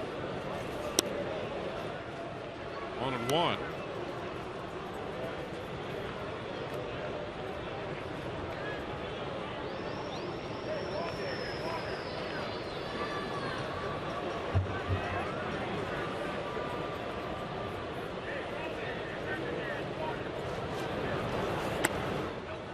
Carlos looks at it low.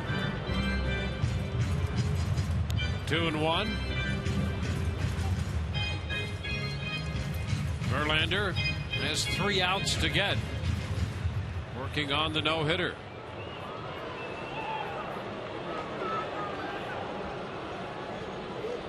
Here's the 2-1 pitch to Pena. Carlos bounces it foul.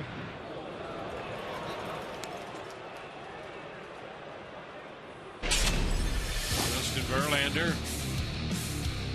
at home against Pittsburgh. Walked 2 in that game. Oh, that's a nice pitch. He got the nasty hook working. Ground ball foul to the right side. So he's through 8.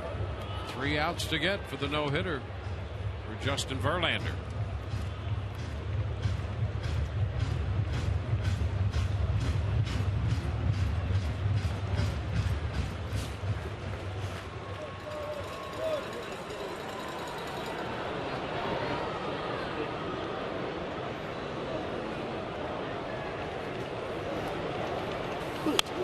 Carlos fouls the fastball out of play. Back off the third base side.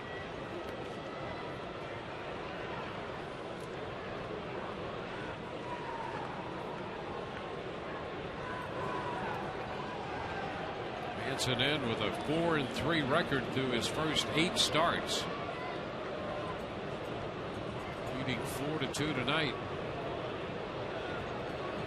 Another 2-2 pitch to Carlos Pena, and the count goes full.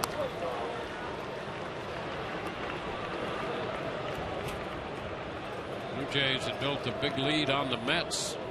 It's 10-1 the last time we checked in on that one. Now it's 14-1. Blue Jays hitting in the bottom of the 6th inning.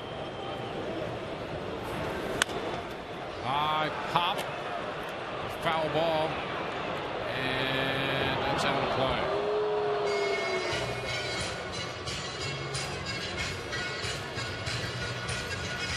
A couple of their young catchers have hit home runs in that game for Toronto. Aaron Sebia has 2.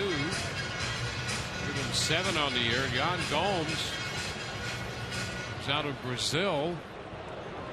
Came to this country when he was, I think, 12 years old. Went to Barry University across the state. He had a home run tonight for Toronto. A foul ball.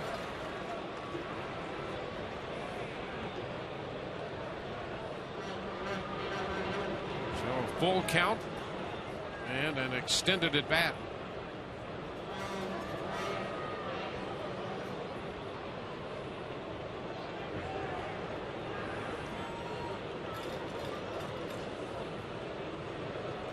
The 10th pitch of this at bat into Carlos Pena, and he hits it foul up the right side, calling for another pitch.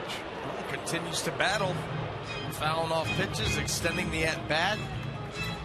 We see this a lot. Teams in the American League East see it a lot from the Rays. Prolonged at bats, and that hitter just hoping for one mistake.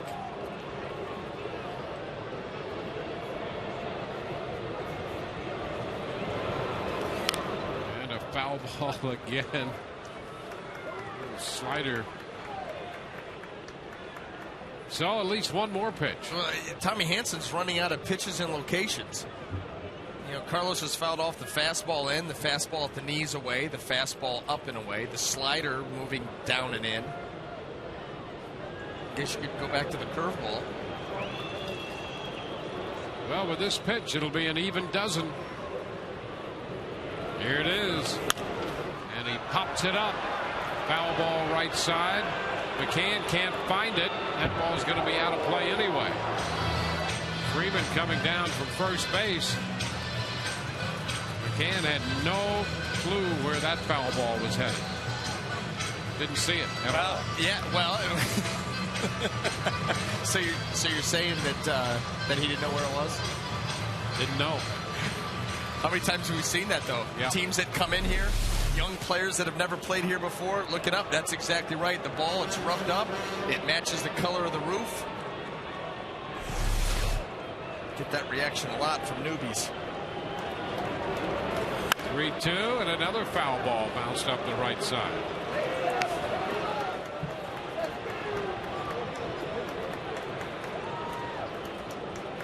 Well, 13.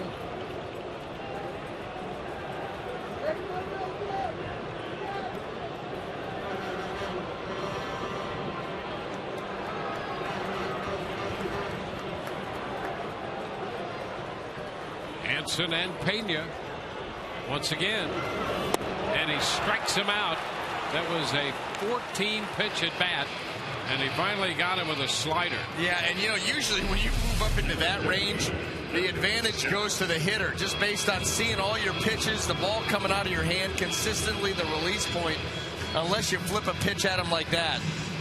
He finally took that slider. Instead of trying to work it down and in, he was a little backdoor outside part of the plate, and he gets the swing and a miss.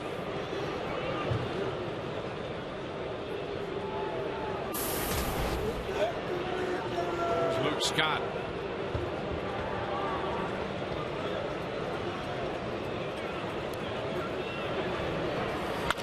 The line drive into right. Luke has a base hit.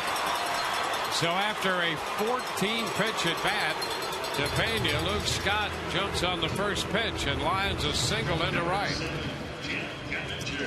Well, this is just a reminder, as you enjoy a cold one, you look forward to Miller time later in tonight's game, brought to you by Miller Lite.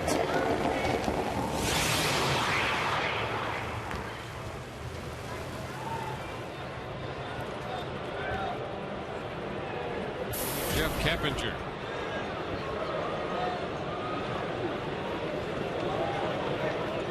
Jeff 1 out of 2 tonight.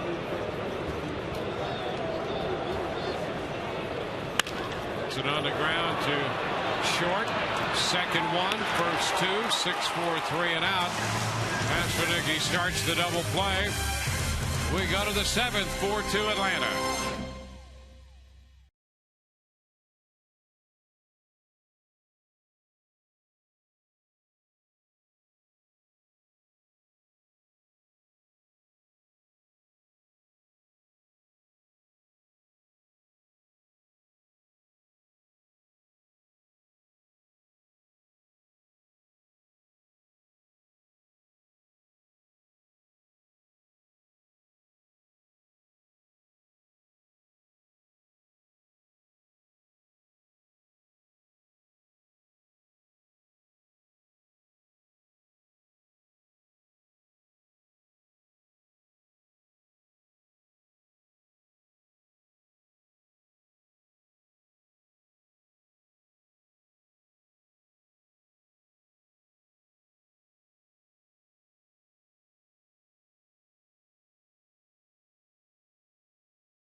Rays and may not be reproduced or retransmitted in any form.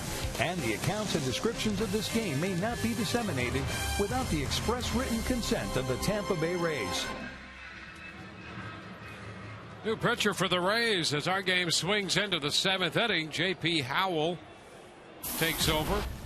James Shields made 115 pitches through 6, and now here's Howell.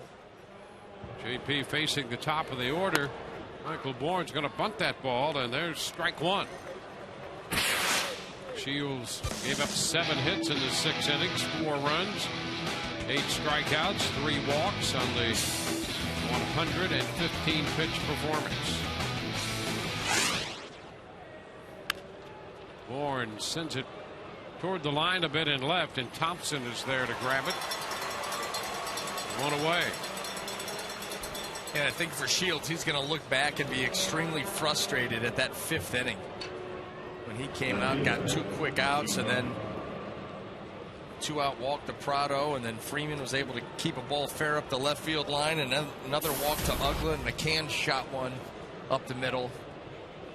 It's the difference in the game right now, those 2 extra runs, and all coming with 2 outs. Wow, look at that, D-Wayne. Yeah, but somebody really loves you. Huh?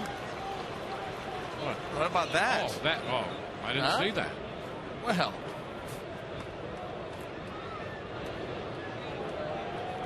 Yeah. They're on their way up. You'll forgive us if it gets quiet in the 8th inning. Talking to fans. Yeah. Oh, come on in. 2 strikes to count here to Prado. J.P. Howell on the hill. This one is down. It's a ball and 2 strikes. It's interleague. Completely different set of rules in interleague play. It's good artwork. Yeah, it is. You know? Yeah.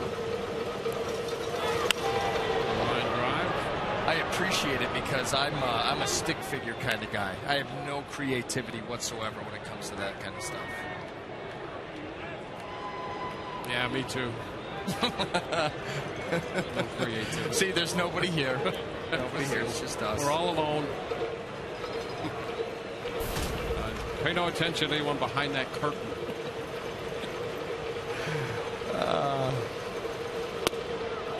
Pitch is high. 2 balls, 2 strikes. JP in relief of Shields.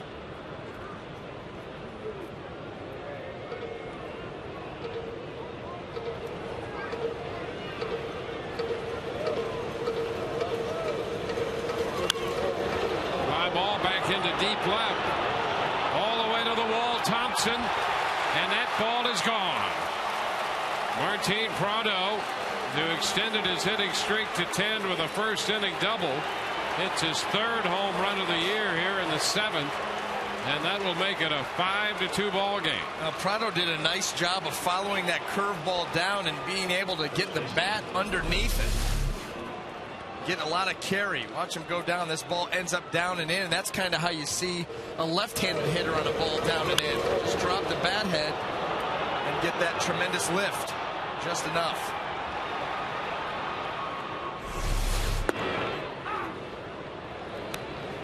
Here's Freeman taking a pitch for a strike.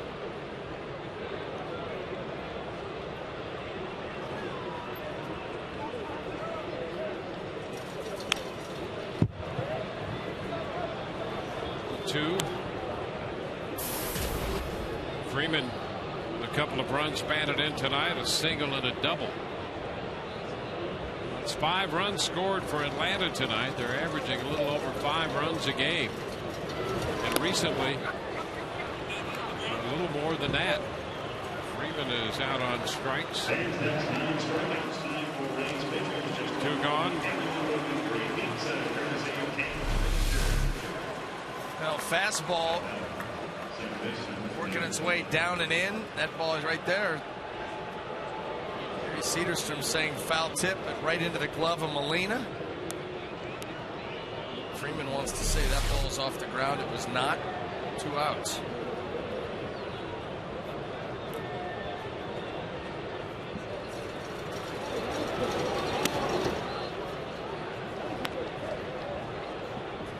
Want to know the count to Dan Uggla.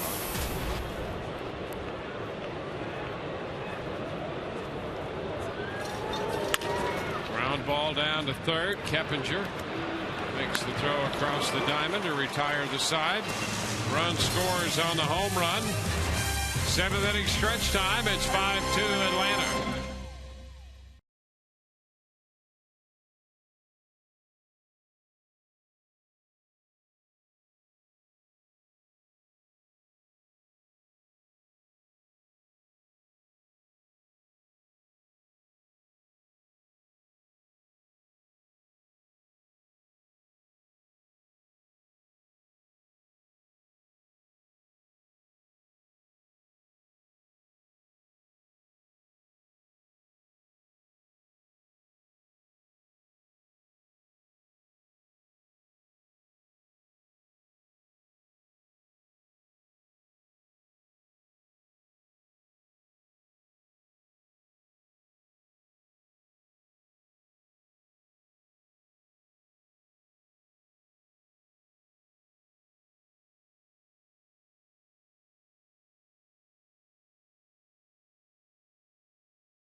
The Rays will get in on the action with exclusive on-field seating in the Papa John's bullpen box. Available dates are going fast, so act now to make your group reservation behind the Rays bullpen by calling 855-GROUP-TB or going online at raysbaseball.com. We go to the bottom of the 7th inning. Elliott Johnson takes the pitch high. You all right? You were just clotheslined by your mic. Oh my God. 1-0 the count. There's a liner into left. The base hit. One hop falling in front of Prado. That'll be the second hit for Elliott Johnson. Well, hey, things have settled down a little bit here now, but I was a little concerned. You tried to take a little stroll, and all of a sudden you were right back here. I tried to get rid of the read, and it landed right behind us. I forget you're connected to this box, and I got up and took a couple of steps, and about and back you came in a hurry. Wow, that didn't feel real good. Right, now back to the action. Elliott Johnson has a base hit. Rich Thompson. Pitch up and away.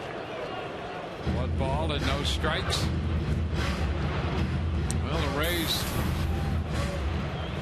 behind by 3 here in the bottom of the 7th inning.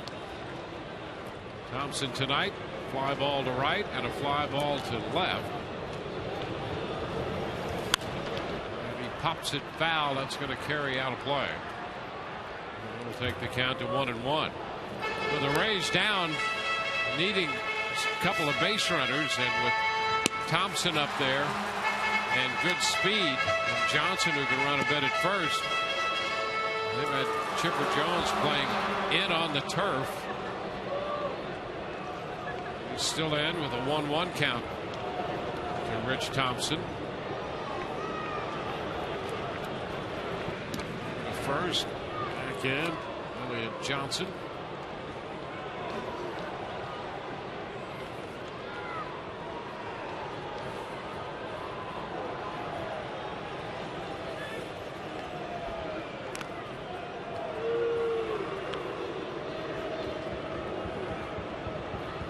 Back in is Elliott Johnson.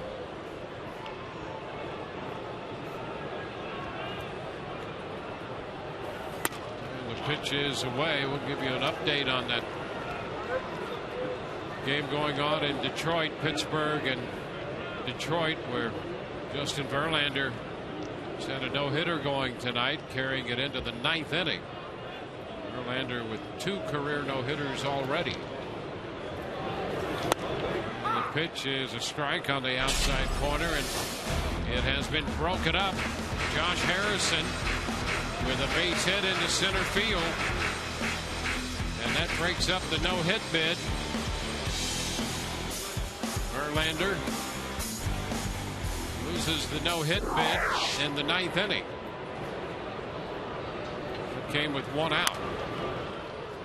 Pitch is fouled back, so the count 2-2. Verlander had thrown a no-hitter against Milwaukee in 07, and then in May of last year threw a no-hitter against the Blue Jays in Toronto and came within 2 outs of a no-hitter tonight at home against the Pirates. 2-2 is popped up. Westernicki, the shortstop, backpedaling, and he makes the catch. 1 out. And now Jose Molina's due. He's going to be lifted, and Stephen Vogt will pinch hit for him. Pinch hitting for Molina, number 26, Stephen Vogt. Vogt will get a chance to swing the bat. Well, it's getting late. Down by 3. You got a runner aboard, 1 out. Rays offense looking for a little inspiration. Hope it comes in the form of 6 foot 215 pounds Stephen Vogt. He takes the first pitch, a curveball, and that's a strike.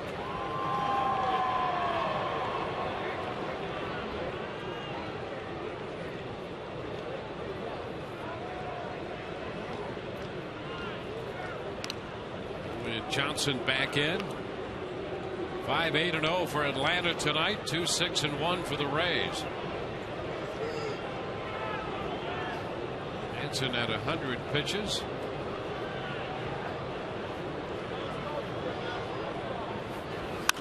And the pitch is skied to the right side of the infield. It's Freeman, the first baseman, making the catch. 2 outs. Freeman located that ball off the bat and never took his eyes off it. It soared high toward the roof. So 2 outs.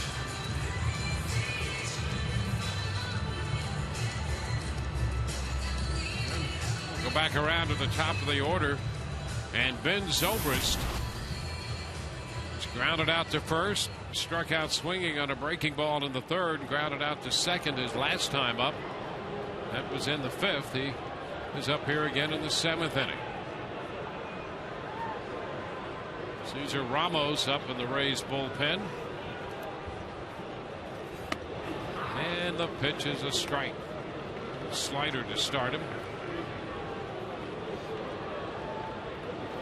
Zobrist got a fastball to start the at bat in the 5th inning, and he shot it foul up the right side. Otherwise, breaking stuff.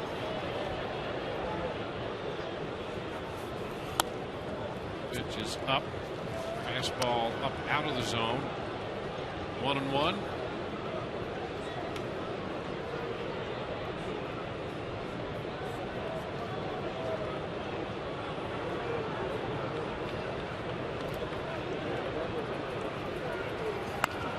Number, 3rd base side, and scoop foul. 1 ball, 2 strikes.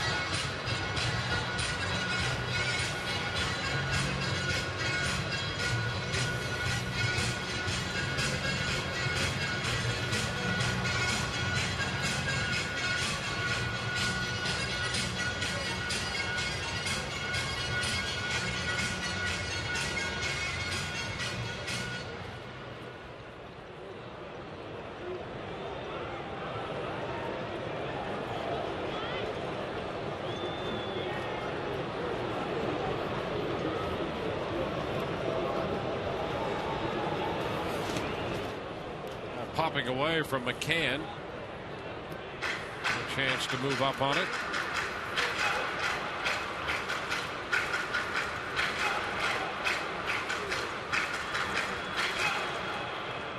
The Rays scored a run in the second. They scored a run in the third. Otherwise, they have been unable to advance a runner into scoring position. Outside of those 2 innings, they've had only 2 base runners. Fly ball lifted into right. Hayward is there waiting. And the Rays leave a man here in the 7th after the leadoff single. 5-2 Atlanta.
It's a 5-2 game as we head into the 8th inning. The Rays and the Atlanta Braves facing off in interleague play. Cesar Ramos, the new pitcher.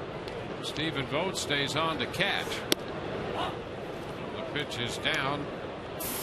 Ron McCann leading off here for Atlanta. Ramos on for the 3rd time this season, just 4 innings of work.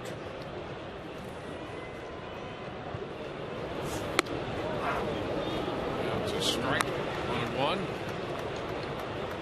He played a big role in that game where Jeff Neiman was hit on the ankle, came in and swallowed up 3 quality innings on the way to a really nice job by the Rays bullpen in that game, going 8 strong.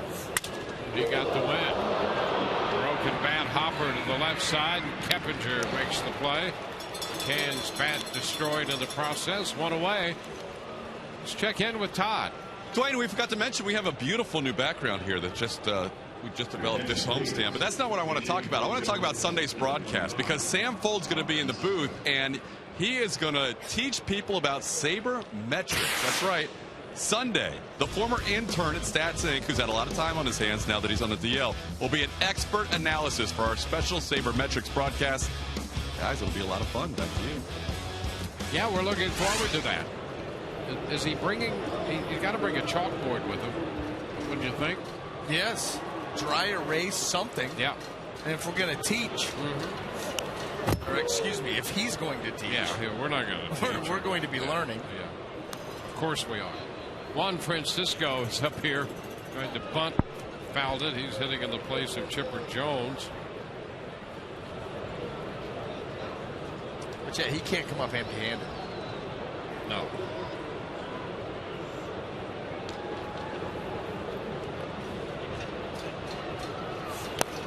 Pitch is down. 1-1.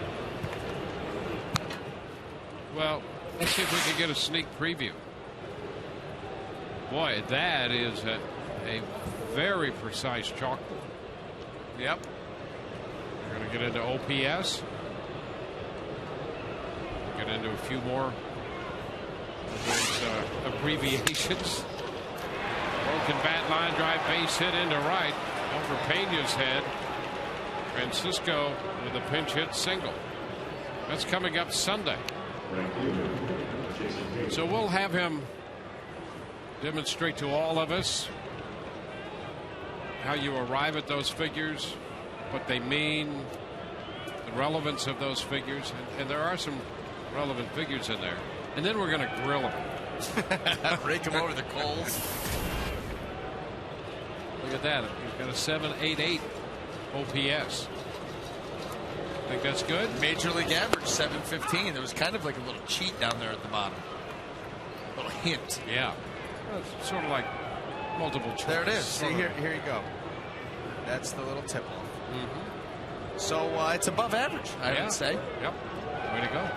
See? Good at math. I mean, you are a quick learner, to be sure. One ball is one strike. We'll have all kinds of fun. It'll be educational as well as fun. That's a great combination. You know what I've learned? All the same on about Sunday. you? I've learned that when this starts happening, when you have the back karate chop, that women and children should head for cover, and I'm going to go into the fetal position. Cut and a miss, 1 ball, 2 strikes. That's what I've learned. Only to help emphasize a point. And like I said, you just you go to a happy place in your mind and roll up in the fetal position. And that move starts to happen.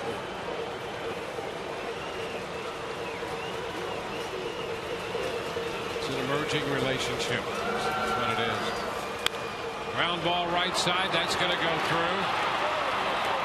Francisco makes the turn and holds at second. So back-to-back base hits for Atlanta. For Hayward, his first hit tonight. And where the Braves now have 10 hits. Yeah, and here you go. If you're Cesar Ramos, you get the ground ball that you want. You get him reaching. That ball's down and away. I mean, that's exactly the kind of swing you want out of Hayward. He's able to pull that ball into the hole. Ben Zobrist had him shaded more up the middle. He gets it in the hole. The couple of times they had McCann shaded a little bit further towards first base. He's able to shoot the gap up the middle, so the Rays defense just a touch off tonight. First pitch fastball is a strike.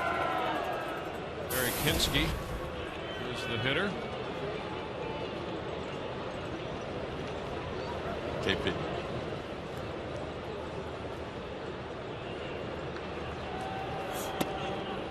In. Count goes to 1-1. So the Rays have been out hit 10-6. They trail 5-2. Second game of this series tomorrow. We'll be with you at 3:30. And Alex Cobb will get the start for the Rays. It's 2-1. 4:10 first pitch tomorrow. Alex Cobb against Randall Delgado. David Price and Tim Hudson pitch here Sunday afternoon. Well, that's a great pitching matchup. Wait a miss. 2-2. So tomorrow's start time, good start time. Come to the game. Go out after the game for a little dinner. Sunday afternoon. Great pitching matchup. Can't get much better than Price and Hudson.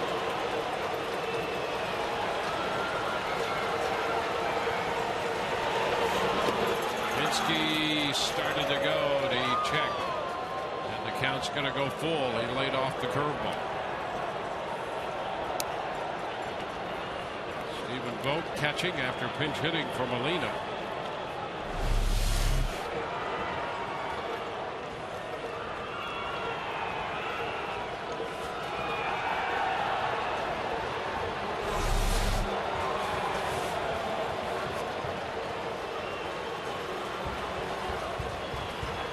turn, nothing doing.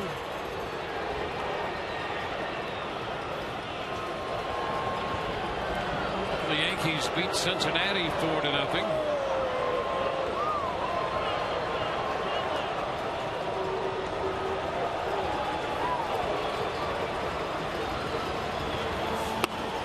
Is low, so the bases are going to be loaded with one out, and let's go to Todd. I know what you're talking about, guys. I've got a sign to prove to the contrary here. What? D stats forever? Dwayne stats plus well, BA. I know that, but I'm saying there. Like it's these guys' signs. I'll let them hold it up. Christy, Michael, Josiah, that way right there to that camera. Perfect. And look, BA, we love you. We got a Dwayne Stats heart. A lot of love here, guys. I don't know what's going on in the booth, but there's a lot of love being shown to the viewers. Back to you. Thank you very much. Another investigative report by Todd Callis. So there you have it. I don't know what to think. I don't either. Appreciate it. Yeah, I mean, thank you. Yeah, I kind of was looking for a different segment of the population, but that's fine. Fans are good. Doesn't matter. I'm telling you. I think it's fine. Yeah, it's good. Yeah, you saw this. I'm this much closer to the edge. That's all I'm telling you. Well, getting there myself. 2 strikes to count on Pasternicki. Swing and a miss. Fastball up. Pasternicki's out on strikes.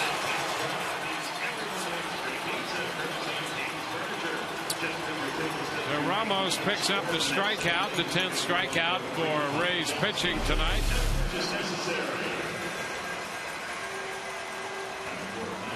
And a big one. Yeah, pizza time.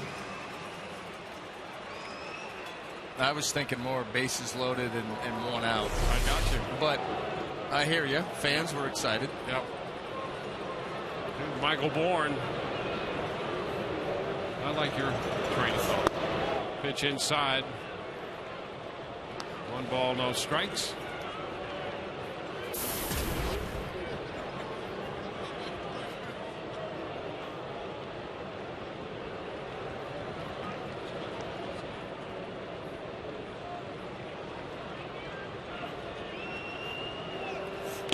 And a cut and a miss. It's 1-1. Ramos trying to get out of this bases loaded spot in the 8th. The Rays have 2 shots left. Down by 3, and Ramos trying to keep it that way.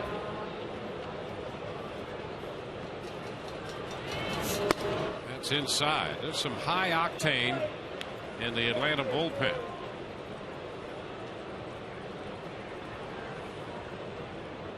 A 2-1 count on Bourne. Josh Lukey up in the Rays bullpen.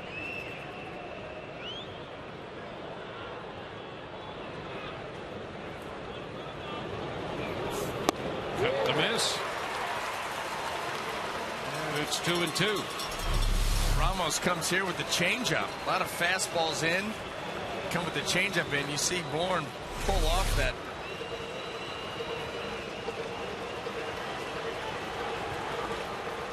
Bourne came into the game at 339. He's had a great start. 4 tonight. And the pitch again inside, this time with a fastball off the plate. And the count is full. Now bases loaded, 2 outs. They're going to get a running head start here. Got to make a pitch. Francisco third, Hayward at second, Hinsky over at first. 2 singles and a walk have put him on. And the 3-2. Bourne hits it on the ground foul outside of first and breaks his bat.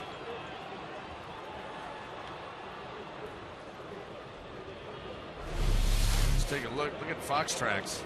Everything.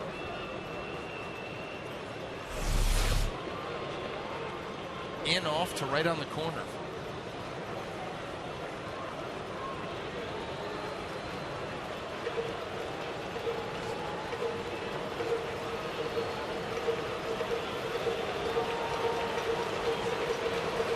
balls, 2 strikes. Again, the full count pitch. And a tap to first. Pena takes care of that. Braves leave him loaded. We go to the bottom of the 8th. It's 5-2 Atlanta.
Getting late for the Rays.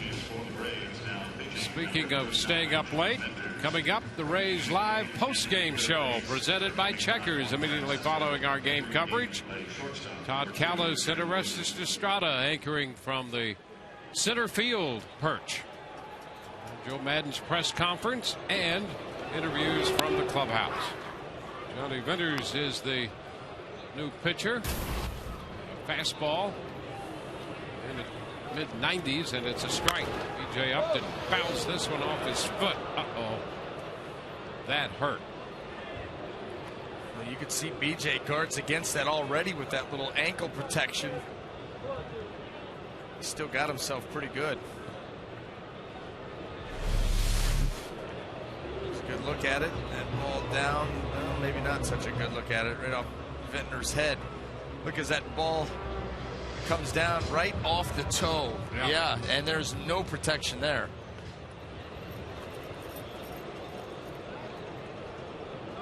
Yeah, he's not responding well to that, and the Rays just don't need anything else in the injury department. BJ's trying to will it away. Pain has a mind all its own right now. Well, think about it, a hand or a finger. You get your thumb whacked. It takes a few minutes before you have feeling in it again. Same thing with the toe.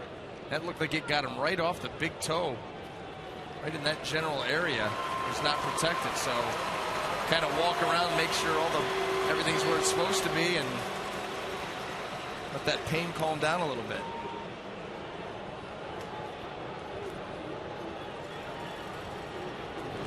The 0-2 pitch. Swing and a miss. Hard slider from the lefty. 1 out in the 8th. Yeah, he had some interesting numbers that he posted up there. Opponent's average off Johnny is 304, but now in just over 13 innings of work, 23 strikeouts on a nasty slider there. We saw the defensive changes. Jack Wilson at short. Juan Francisco's remains in the game to play third. Now Matt Joyce lifted for the pinch hitter, and Sean Rodriguez hit against this hard-throwing left-hander, and he fouls the first pitch. That one at 96. Some high octane indeed out of this bullpen from Atlanta.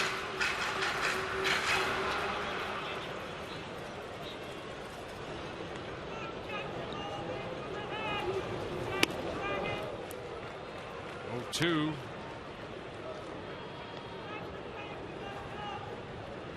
Boy, that doesn't seem fair, does it? No. 3+ pitches from Bettner's here. The fastball, the changeup, and the slider. 1 ball, 2 strikes. He's on in relief of Tommy Hanson, who pitched the front 7, made 106 pitches. And that one hits Sean Rodriguez. Slider got him. The Rays got a base runner. If you're Sean Rodriguez down 1 and 2, you don't mind that. That ball right off the top of his foot. That slider right off the toe of that back foot.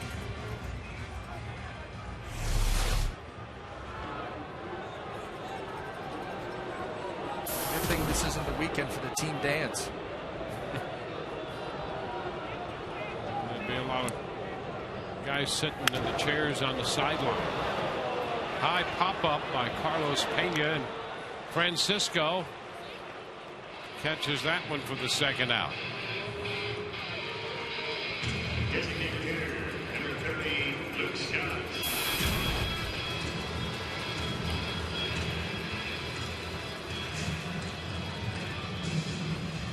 Luke Scott on to bat against the lefty.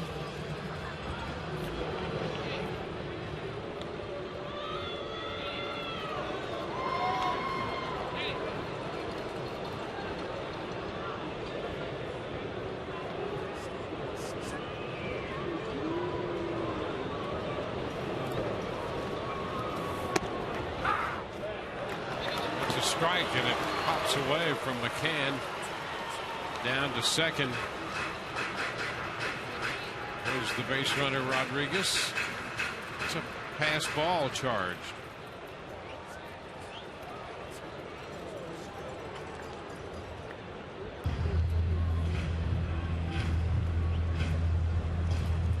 Baltimore and Washington at last count tied top of the 10th 1-1.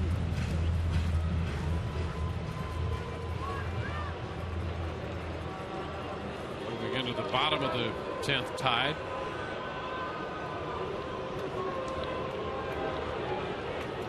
And the Yankees won their game over Cincinnati. Tap foul, and the count is 1-1.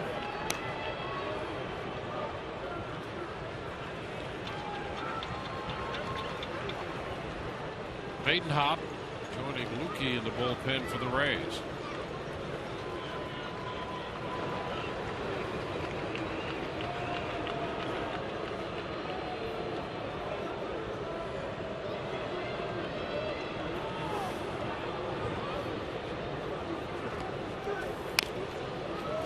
Foul ball by Luke Scott. 2 outs with a runner at second now. Phillies have beaten Boston. It's a 6-4 final.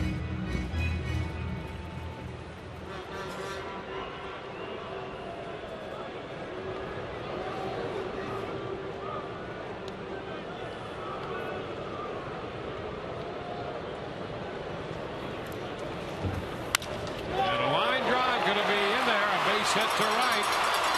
Rodriguez heads to the plate, and he is safe.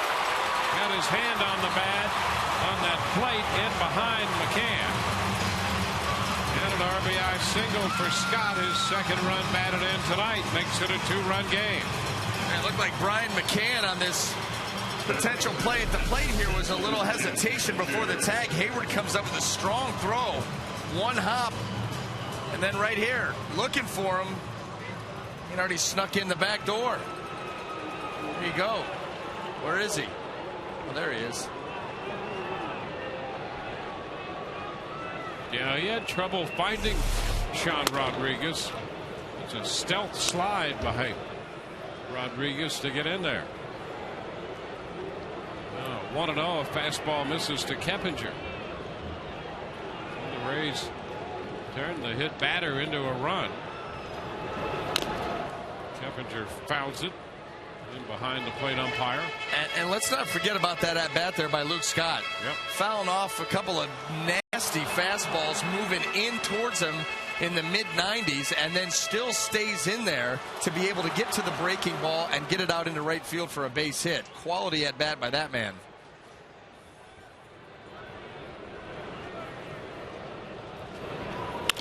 Keppinger hits it on the ground to Ugla.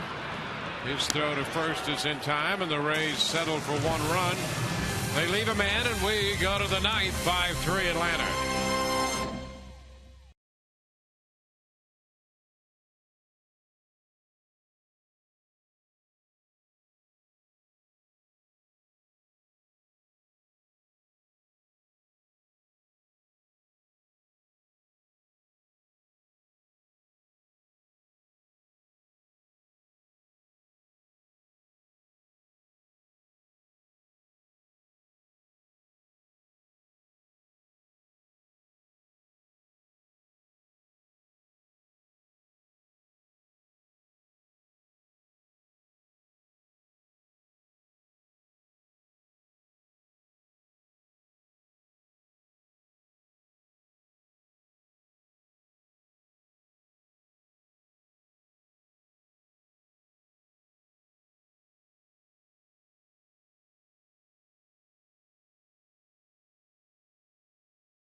Stares down his opponents.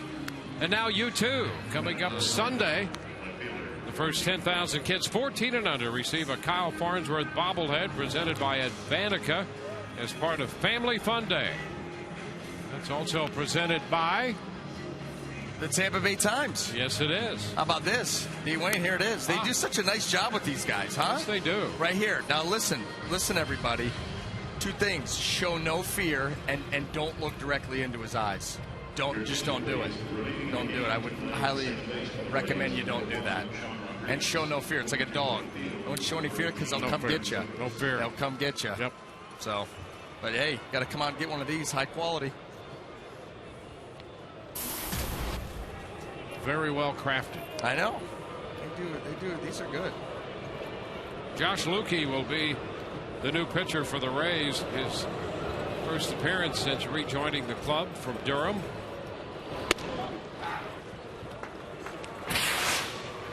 And there's a strike. The Checkers double. Martin Prado got the first hit of this game, a double. He has 2 hits tonight. Freddie Freeman, a couple of hits, including a double in the 5th inning. Brought to you by Checkers. 2 strikes the count.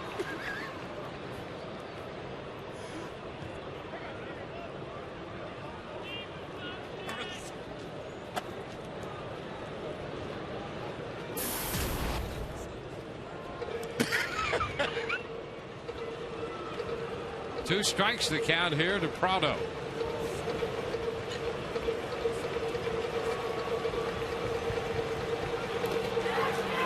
Into the dirt. Now Prado is out. Vote to Pena. First baseman. Lukey picks up a strikeout.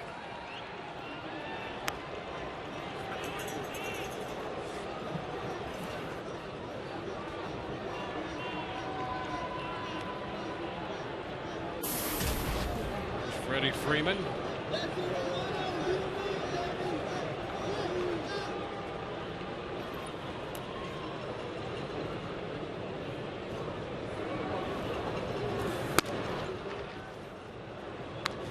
Pitch is high. 1-0.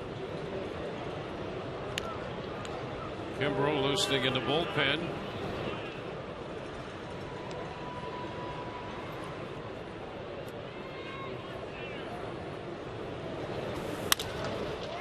Fly ball headed into left. Thompson settles under it.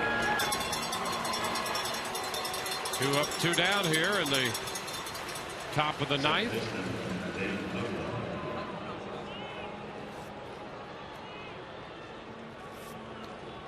It'll be Dan Uggla.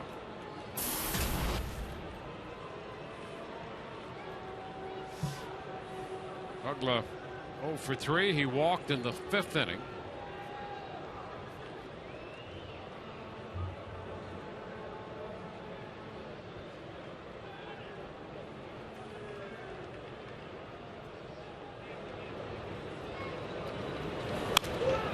Pitch is fouled right back out of play.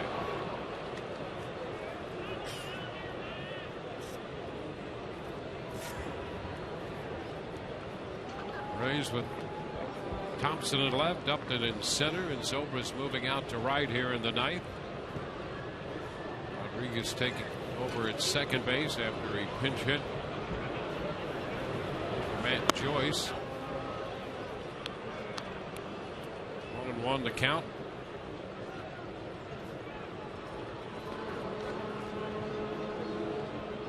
Rays in the bottom of the ninth. Going to have Elliott Johnson lead off. Thompson and Vogt to follow.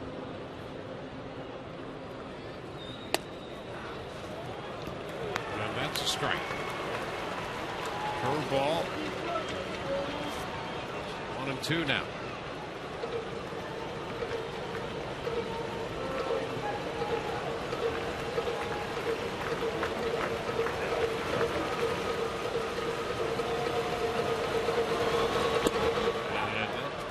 Just missed. Wow.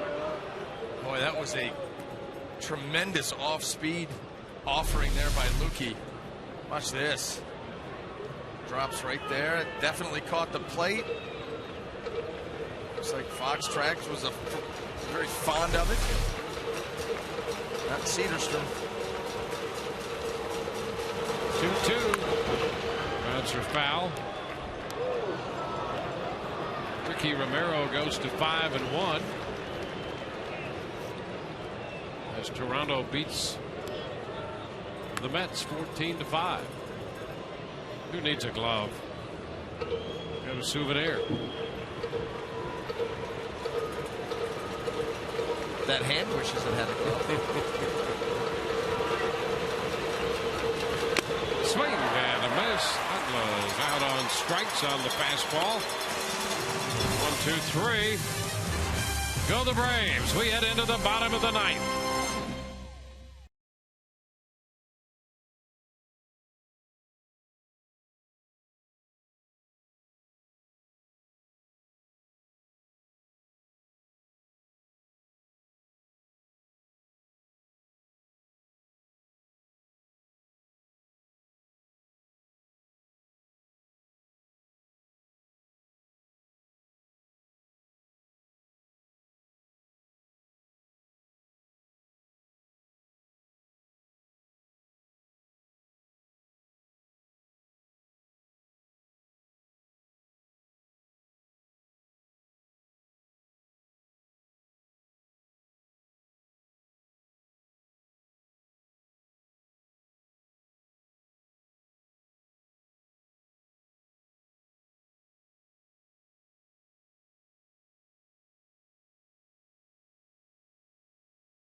Crossovers. by Golden Diamond Source, your trusted source for over 30 years.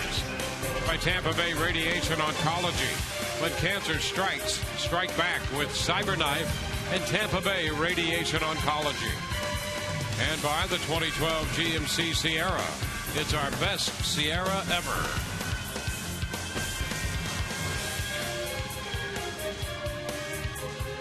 At Tropicana Field, we head into the bottom of the ninth. Rays are down by 2. Kimbrel is the new pitcher. Kimbrel follows Hansen and Vitters.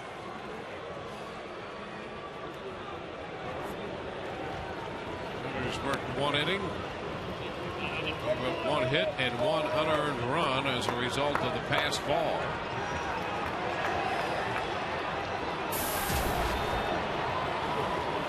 Elliott Johnson's going to lead it off.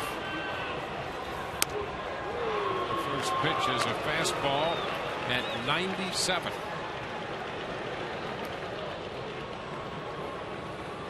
Nick Markakis has hit a home run in the top of the 11th to give Baltimore a 2-1 lead in Washington.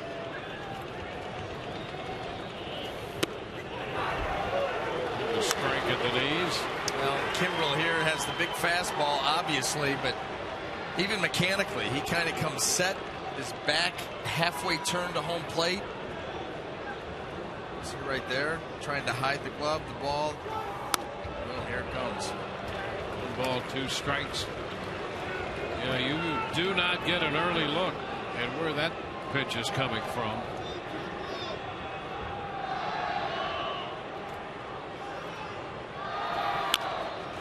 Chopper. Kimbrel down, makes a hurried throw to first. Just got it. That was close. Well, let's take a look at that.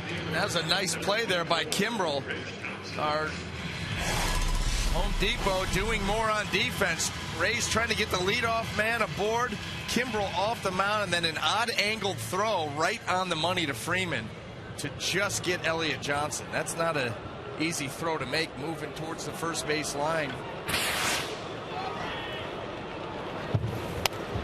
Well, Rich Thompson takes a look at a pitch down. 1-0.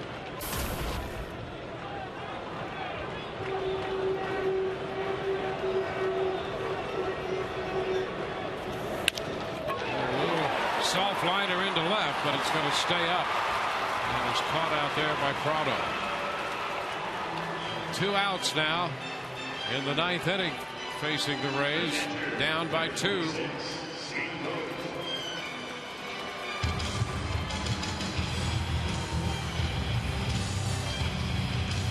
Stephen Vogt, who entered the game as a pinch hitter back in the 7th inning.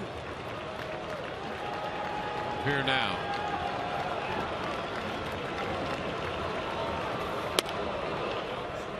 Takes the pitch down. 1 ball, no strikes. 46 saves last year. In 79 games, he was 4-3. And a line drive into center field. It's going to be caught by Bourne.